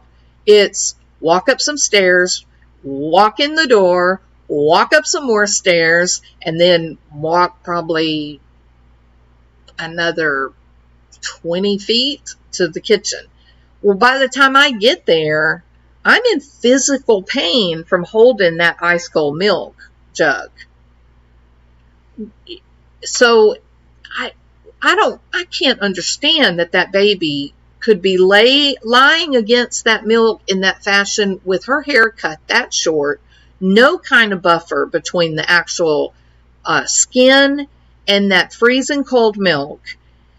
No, I don't believe it. Listen, y'all, you want to know about how damaging cold is? We always think about fire and heat as being damaging to cells, right? When people get frostbite, when they go out and the snow or the cold air or whatever damages their tissue, the medical treatment that they receive is exactly what is received for a burn, a scalding burn on like having boiling water on your skin, or having a flame burn against your skin. Chemical burns are treated a little bit different, but so the damage, the cellular damage, whether it comes from cold or it comes from high levels of heat, it doesn't make any difference. It's still, it is creating a noxious condition for the cells. That's where the pain comes from. That baby cannot lie against that cold milk and sleep so serene and sound. It's impossible. All right. Charme Lily, what did you say? I think I have to read backward. Let's see. Why not I read backward? But find what your original comment. Okay, Charme Lily says, okay, so I tried an experiment with my 11-year-old, and he is a deep sleeper. I put a gallon of cold milk against his cheek while he was sleeping, and he woke right up. He probably woke right up and looked at you and said, Mom, have you lost your mind? Using ice for injuries, do say to leave on no more than 10 minutes. Absolutely. You have to alternate, and you never put ice directly on the skin. You have to have some kind of barrier. You have to have a cloth, right? Unless the milk was hot. Okay, Ice Queen. You would be correct. We actually don't have any way of knowing the temperature of the milk for those haters out there. But can we just use our common sense? Why would you have warm milk, 2 gallons of it? Okay, that's just not realistic. It was cold. We know that, okay? If she was sleeping, would her neck be relaxed and bent, not totally in line with her spine? There's another point, Regina. Okay. I tried to lay on milk last night. Oh my gosh, I feel horrible. I've got the whole of the world trying to sleep on cold milk. I apologize. Okay, the experiment is now officially over. I don't want anyone lying on jugs of cold milk. Okay, it's all over. Tonight, I want you to get your nice, cozy, most favorite blanket and your fluffiest pillow and get a good night's sleep. Okay, no more milk. Okay. Let's see. Laugh out loud. We did the same thing. Oh my God. Leave it to BBT. She's going to bribe her children. I bribed my 2 girls with ice cream and I went all out. I did the 3-gallon challenge. Damn. Oh my God. Y'all quit. Y'all are abusing your children now. I'm so sorry. BBT, please tell your girls that Trills the Thought apologizes for what you subject them to.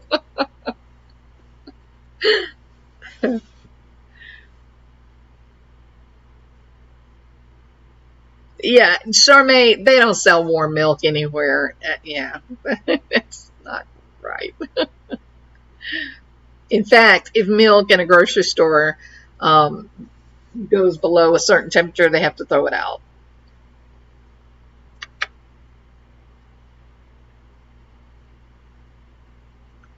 Yeah, no, depending on how long she would have been asleep against that cold milk jug, there could have definitely been tissue damage. But the point that I was making about it was that the baby would not have been asleep, and she certainly wouldn't have been in such a deep sleep that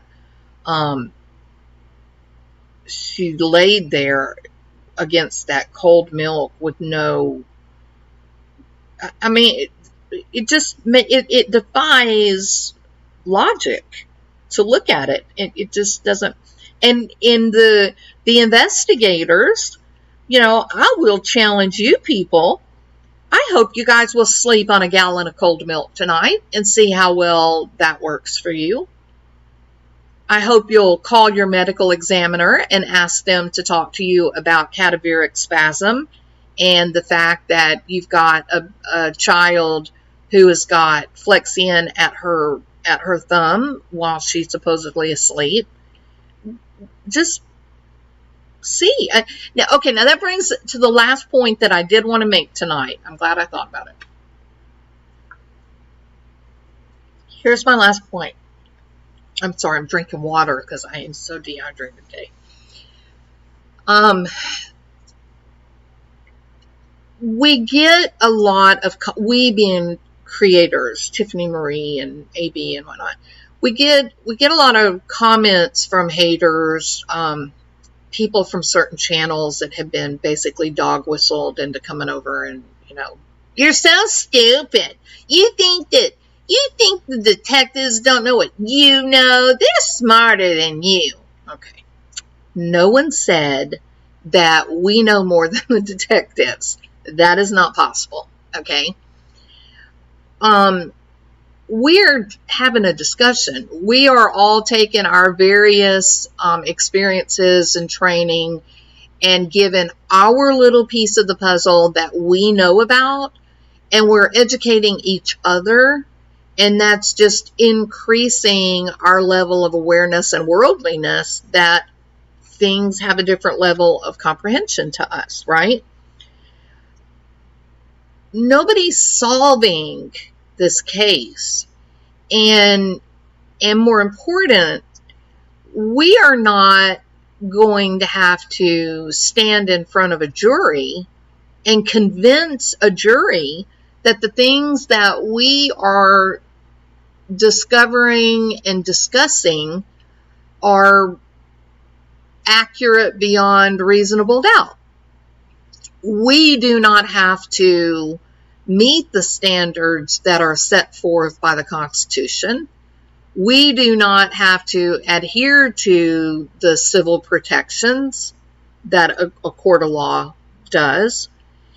And so I absolutely know beyond a shadow of a doubt that the Tennessee Bureau of Investigation, the state police, the county sheriff, the city police, they know so much more about Summer Wells and Candace and Dawn and Candace Harrer and David Dodson.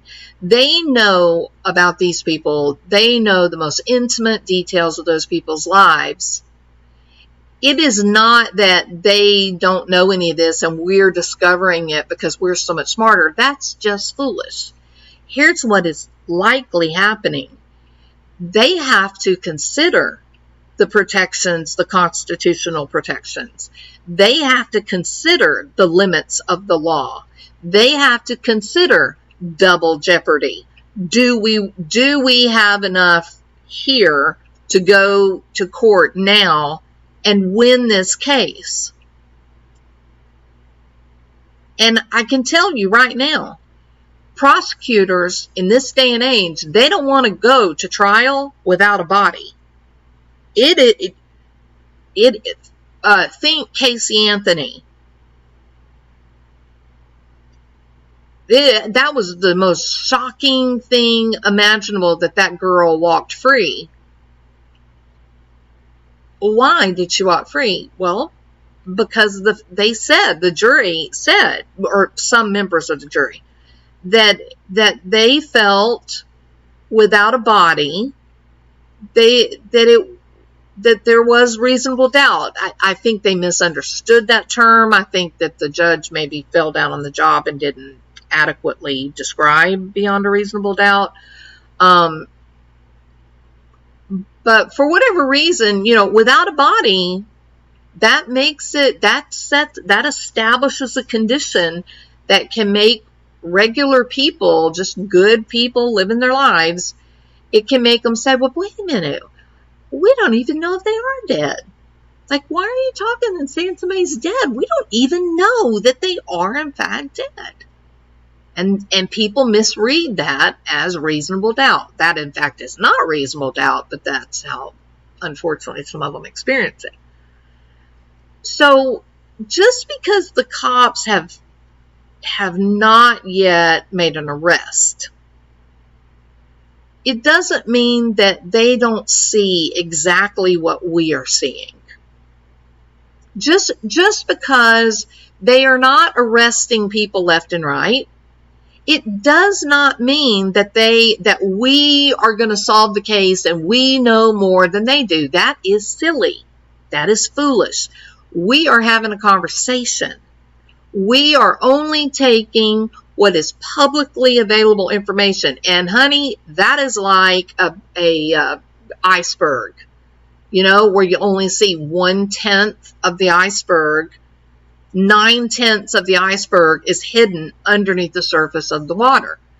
We here, just normal people, standing around the water cooler or being on social media, having these conversations, we know 1/10 of what the Tennessee Bureau of Investigation knows, or the county sheriff department.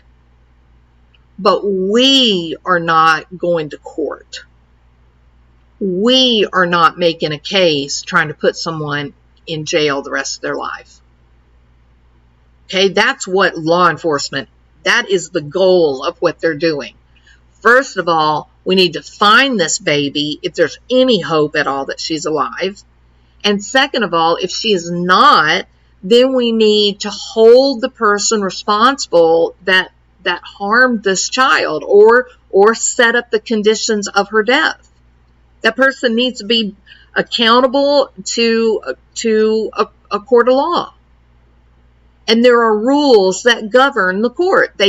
Evidence is the most tricky part about having a trial. What can we get in? How can we ensure that we're not setting up an avenue of appeal? And how do we get rid of some of the evidence that the other side wants to put in? So, look, we're just analyzing what is publicly available. That's all we're doing. It's 1/10, if not less. The cops and the prosecutors, they have their hands full in this case. There are hundreds of people, thousands of man hours, all designed. I guarantee you, they know who they're looking at. At this point, they know. And I think that's kind of something I've done a lot of thinking about. I've talked to my brother, why do we do this? Why do we get on social media and discuss these cases? Well, I think it's the mystery that I think is the top is the mystery of it. But there's also something for certain types of personalities, for certain types of people. It is interesting to sort of play a role, right?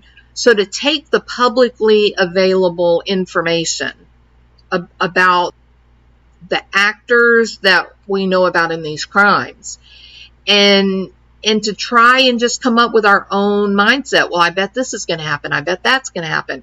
I know who my person of interest is in this case. I was very vocal in the Chris Watts case while everybody was trying to hang Nicole Kessinger from the highest tree, I was quite vocal that I think there is someone else that was involved, but it wasn't Nicole Kessinger, in my opinion. I don't think that Chris Watts would have thrown away his entire life to protect one woman that he had been sleeping with for 6 weeks. There is someone that he might throw his life away to protect, but it wasn't Kessinger, in my opinion. So really, we have to be very, we have to be logical and rational, that and haters are just looking for someone to attack others, right, and hurt their feelings. And some channel creators, they're just trying to stop others from watching other people's channels, because I guess they feel like it's a competitor or something weird like that. But the truth is, no one on social media believes that they know more than the cops. Nobody thinks they're going to solve the crime. We're doing this because we're intuitive and inquisitive people, and we like mystery. This is it's sort of like an exercise for our minds to go through all of this publicly available knowledge and fact, and wonder, how does it fit with the things that I know about? The truth of the matter is, the real investigators, the real law enforcement, they are putting together a case. And without a body, it's very difficult to have any confidence in your case. So I have not lost hope. I do not believe, not for a moment, that this case will go cold. I think there will be arrest, and I think they'll happen fairly soon, with or without a body. I think there will be, I think I know who they're going to get. So, all right. YouTube crime is very competitive. Well, Mary Rose, maybe, well, okay, so I'm stammering because I agree on some level and I disagree on a lot of levels. Let me say this. The majority of YouTube true crime creators are not competitive. The majority are cooperative. The majority are corroborative, right? Or collaborative. We talk about each other's videos, and we refer each other. Oh, did you see? Let me just say this. Was it True Crime Rocket? In the past, I have felt a little irritated by some of his negative, some of his views, I guess, maybe on the gender wars. His coverage of the Summer Wells case has been amazing. So if you have not seen his videos, revisit his channel, because he is doing, that has been one of, I always listen to Tiffany Marie and AB, and then I go to True Crime Rocket with the Summer Wells stuff. So he's doing, he's doing a good job, a great job, really. So I've really enjoyed it. So anyway, there's one of my famous tangents. But the majority of the true crime creators are quite collaborative. We're all talking together and enjoying each other's content, and we're not like, don't you mention that person in my channel. That's just not true. You have this bizarre couple of channels that they're just angry. It's odd. I don't know why they do what they do. I don't. I don't understand the whole, well, we're the only channel that does this. We're the only channel. All those other channels, they're no good.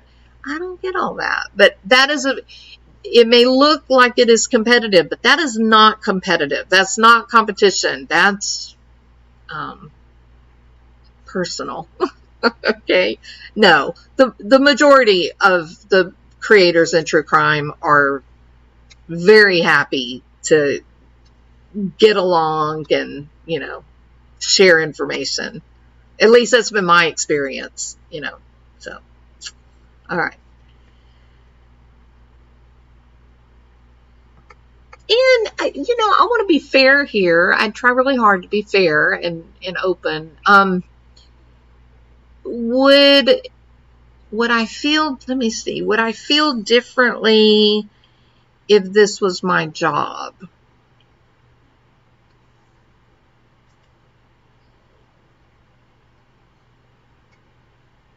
No, I wouldn't. And I've reflected. No, I wouldn't. I know I wouldn't, because I think to my own real job.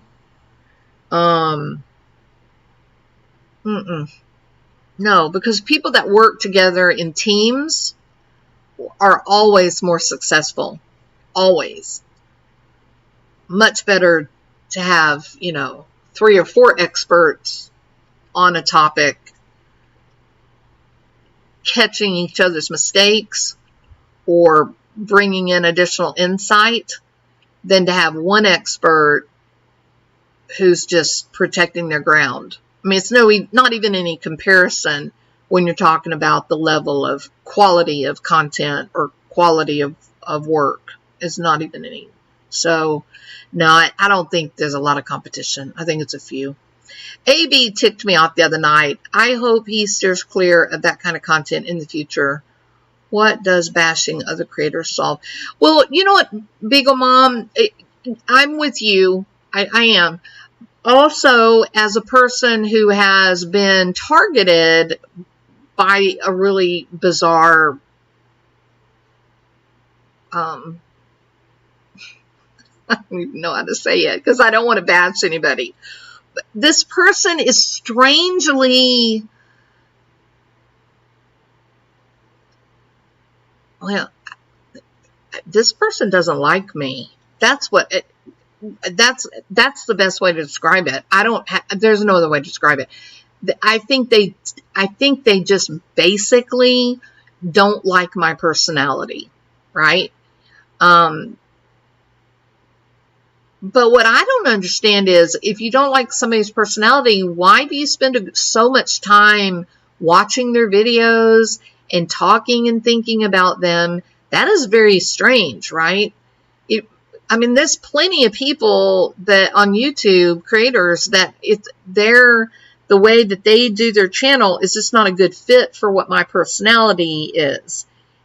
I don't ever think about them. I don't watch them. I don't talk mean about them. I don't, you know, they're just a non-factor. The part that confuses me is why do those, if you don't like somebody on YouTube, why do people hate watch? That is a very fascinating phenomenon to me. I don't really understand it. But please understand, there's a lot that goes on behind the scenes for YouTube creators. There's a lot of crazy people on YouTube. I mean, insane people. And they send you emails and they send comments and they say things that just make you go, oh my God, I'm going to have to increase my home security system. Right? I mean, there are some really, really crazy people on YouTube or social media, not YouTube, but social media. Unfortunately, some creators they attack other people, other creators. It's weird. I don't get it. You know, I don't. This is not a sport. This is not like, you know, NFL football. It's more like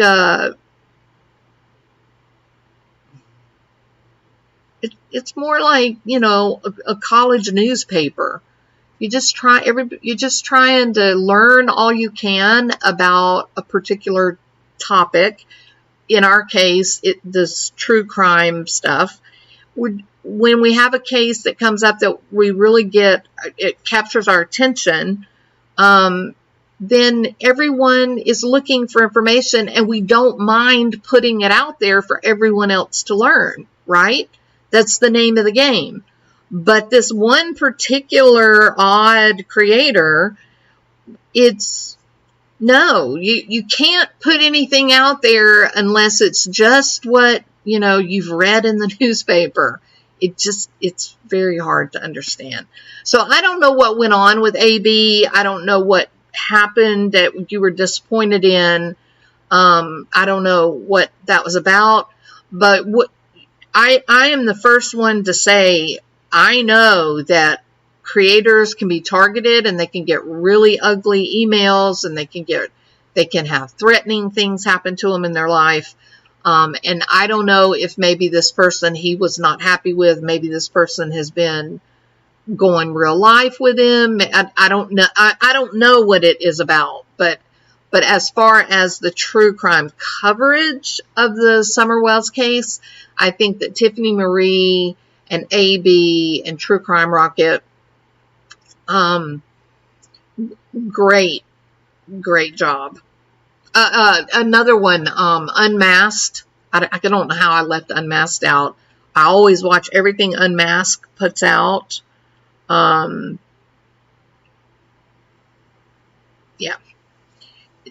I still have a lot of, I still have an awful lot of interest in the Lori Vallow, Chad Daybell case. I do a great deal of reading and writing related to that. Writing meaning I'm taking notes. I actually signed up. This is kind of crazy. I signed up for like this service where it's every newspaper from 1911 to now. Small little town newspapers, big city newspapers, some newspapers from like overseas or Puerto Rico or whatever. And I did that because the Lori Vallow case, there's so much extended history, like for her mom and dad and brothers, and it's just incredible. And then I decided to look up Barry Morphew and his sisters and all that. Same thing. I don't mean personal information. I mean like in newspaper, like articles in newspapers and public announcements and stuff like birth and death and that kind of thing. It's a rabbit hole. When you start reading these old newspapers, like I found myself the other day for hours reading Barry Morphew's high school baseball career. How sad is that? It's like I have no life. The Vallow case is it's amazing, MJ, and it is going to get much worse. I'm trying to learn. This is the reason that I have a whole notebook. I finally just threw my hands up in the air at a whole notebook for preparing the people. The main people like Julie Rowe, all of that is content that I need to make. And this thing with Summer Wells now, she's been gone for so long, and the video and the photographs have so much information. And I just thought, I've got to make these videos. I have to do them to add to the conversation because it's meaningful. All right. Doesn't Blue's Clues have humidity in the notebook? Have a humidity? I don't know what you're talking about, BBT. BBT, what kind of drugs are you on tonight? No, I'm kidding.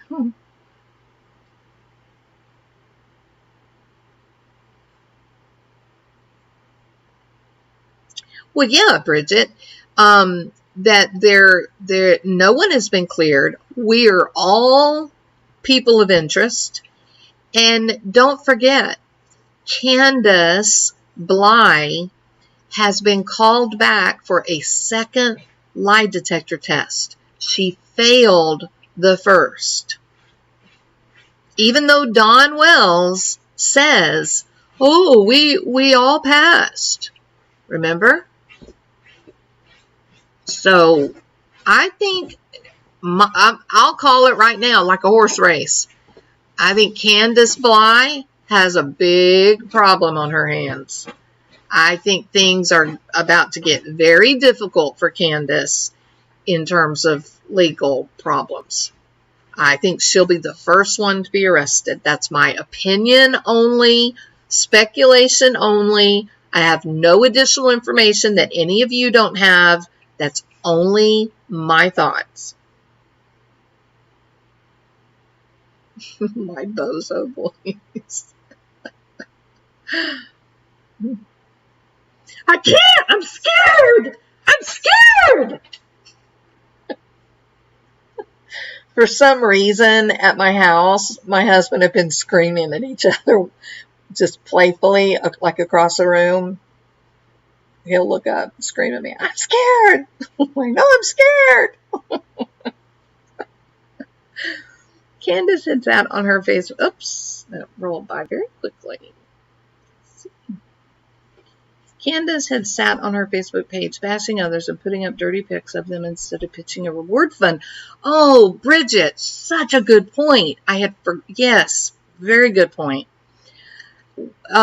Candace lost her baby, right? I mean, this is a baby. What the hell is she doing putting up cryptic photographs, putting up photographs with cryptic messages? I'll just leave this here. You know, when I saw that, I just wanted to bop her in the nose and say, hey, listen, lady, this isn't a game. What do you mean I'll just leave this here? Why? If you've got accusations against Macbeth and his mother, then you need to go to the police like an adult, and you need to tell them what your thoughts are and what your fears are. What the point to put a photograph up with this, I'll just leave this here. What makes you think anything about this situation is fodder for game playing? Yeah, good. Absolutely, Bridget. I agree. What she has been putting up over the past month, it's just incredible. Your baby is gone. And the other part I couldn't understand, Bridget, is why did she go to church and have that hoodie up over her head and sit in the corner like a petulant child? It's what she appeared to be, like a 15-year-old boy with an attitude who was mad because his mom made him do something he didn't want to do. Yeah, I'm afraid that Candace I think she's going to be arrested, and I don't know what the charges will be. I don't know, because she is a passive aggressive snot. It just looks like games to me, kitty cat. It doesn't look like grief. It doesn't look like fear that her baby is missing. I look at Don Wells. That looks like a man who is in fear for his child. He seems like a man who is experiencing real grief. A lot of people have found his religious immersion a little off-putting, but from my life experience, it is not unusual to see someone that is feeling out of control, someone they've loved has died or is missing, that kind of thing. It is not unusual for them to sort of feel like, if I had been a better person, this wouldn't have happened. And if I can be more religious and be a better Christian, then that maybe God will find it in his heart to save my loved one and bring them back or whatever. And they will sometimes go overboard with the religious observance and that kind of thing, because it's the only thing that they can control. It restores a sense of control, and then they feel like if God is omniscient and all powerful, that God may be the last hope. So do whatever I can do to help God approve of me, right? So I get the discomfort with his religiosity. I get that. But I'm telling you, as a psychologist, that is what he is doing is not at all unusual for grief. It is something that many people experience. I feel that the police will find Summer and make multiple arrests within a week to 10 days. That is very specific, Robert, but thank you for that. I agree. I don't know that it's going to be within a week or 10 days, but I do think ultimately she will be found, and I do believe that there will be arrest. And none of us will be surprised at who they arrest. That's my opinion. Don's sister said older kids were raised to get away from CPS. Why can't Candace get a job, support herself?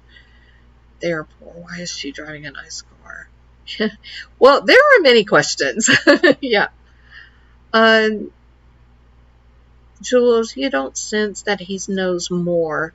Well, Tyrannus, yes, the interview where they both were interviewed together, I do pick up on he seems angry with Candace.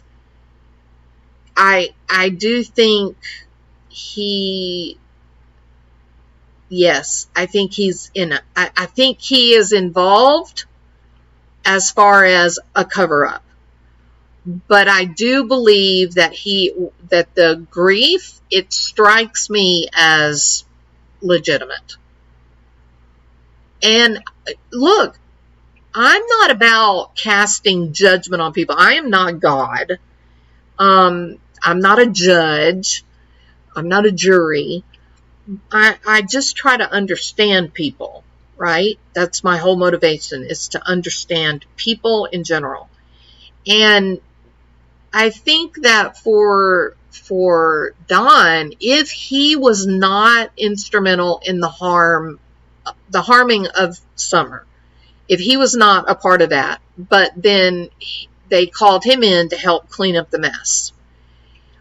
Well, you may say to yourself, oh my God, why would he hide and cover it up? Why wouldn't he tell the police what she did, and so that whoever hurt Summer could go to prison, blah, blah, blah.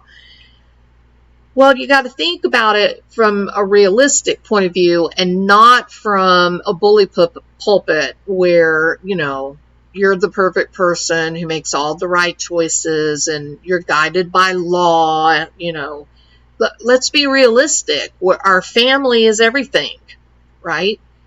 And when we lose our family, we are now rudderless. That's why a lot of people go through divorce and it just turns their lives upside down. So he's already, if this imaginary scenario did in fact happen, that something happened to Summer, they called Dawn to help clean it up. Now he knows about it, but he didn't cause it. He wasn't a part of her harm. Okay? He would be in shock that he lost his darling daughter. And you see pictures of him. He looks like he genuinely loves that little girl. So he's already in shock. He's in denial. He's got 3 boys, right? He's got a house. He works far away, about an hour away from where his house is. Candace, for the most part, gets them to school, washes their clothes, we think, food, right? So he's lost his daughter. His world's turned upside down. He's grieving. He's probably angry, frustrated. But then he thinks about, Candace should be, or the person that hurt Summer should be arrested, turned in, go to prison. How am I going to manage raising 3 kids by myself. You see what I'm talking about?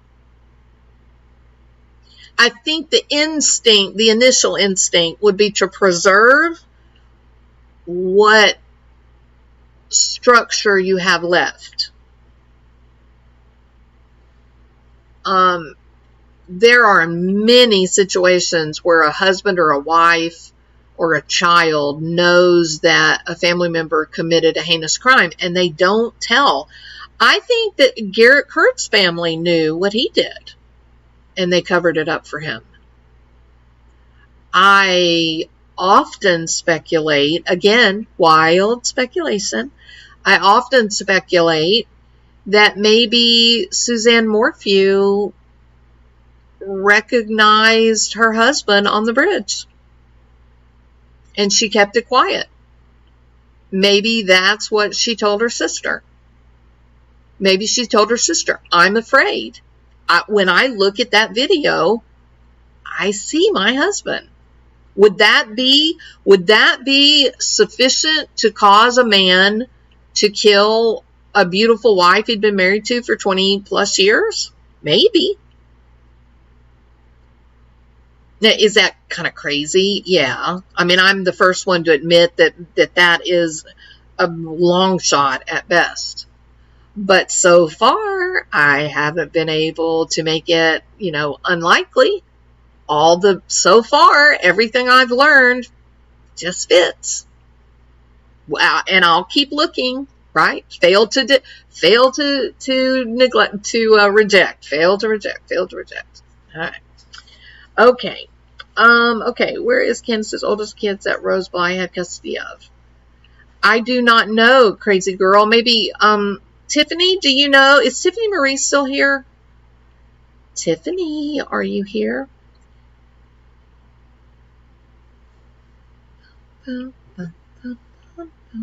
Let's see. Beagle's mama said they are adults. I believe they either live in Wisconsin or Arkansas.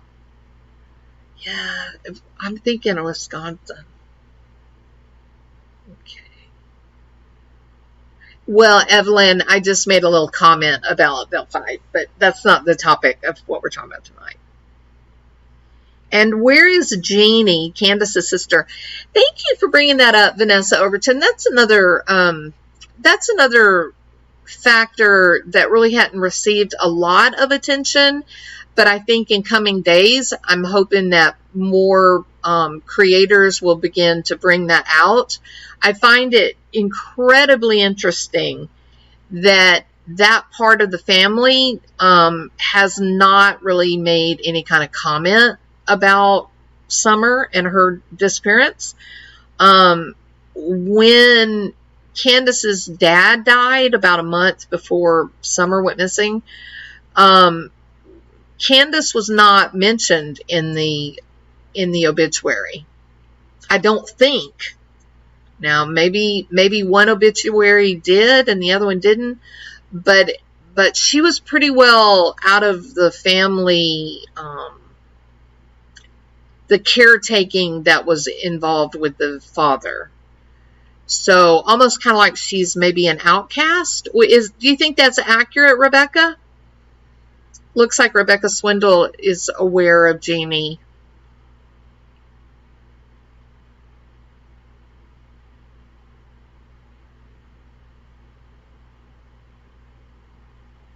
Yeah, Tyrannus, I think you have to ask yourself, what was it that put Barry in a state that his wife had to die? I've heard people say they felt like it was an accident. Maybe he got angry, had a temper tantrum or whatever. I think there's so much evidence of premeditation.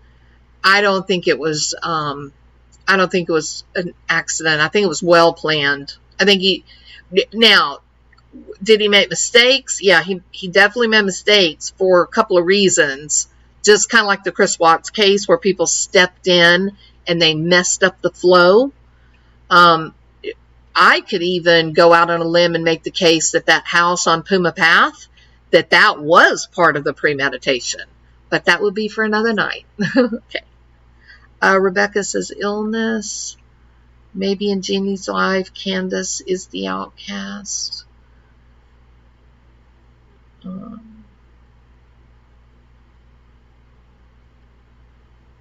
Yeah, and she was not mentioned at all, right, Rebecca?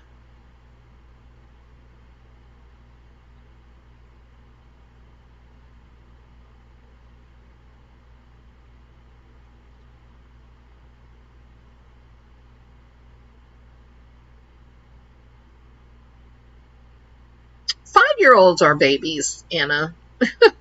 They are. That's one reason, you know, kindergarten teachers, they have a special place in heaven.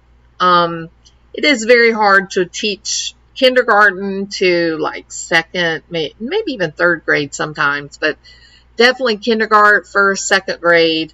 It's very hard to be that teacher, especially in today's world, because those kids still need a mommy, right? That to be at school for 7 hours a day can be very uncomfortable emotionally.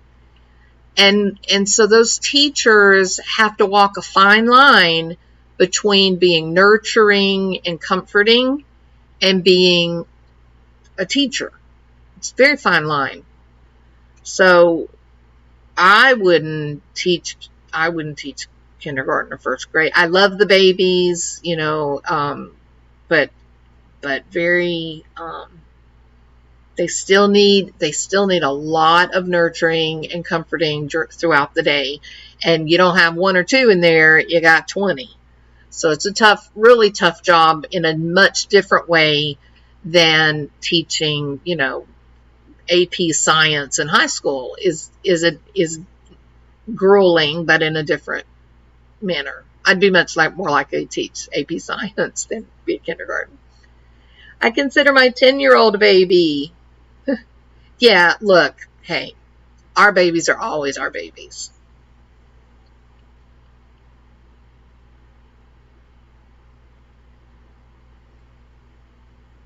Even Rose, the missing one, he was married 2 different times. I'm a school bus driver, and I love all my babies. There you go, Regina. And you see it. If you're a school bus driver, those kindergartner, first grade, second, they're babies, aren't they? Like they're real babies. And then once they get to 3rd, 4th, 5th grade, then they just kind of become, you know, stinky little kids. And they're funny, and they've developed their personalities, and they're, you know, all kinds of wonderful things. But listen, a kindergarten, first grade, that's baby. I don't care what anyone says. Yeah. Okie dokie, people, thank you so much for being here. I apologize. I hope I gave enough warning that it was going to be a little bit on the morbid side.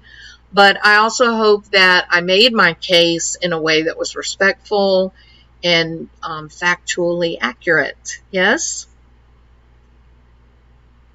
Thank you all so much for being here. It is greatly appreciated. If you have not yet subscribed to the channel, I would absolutely be grateful and appreciative if you would hit subscribe and hit the little bell.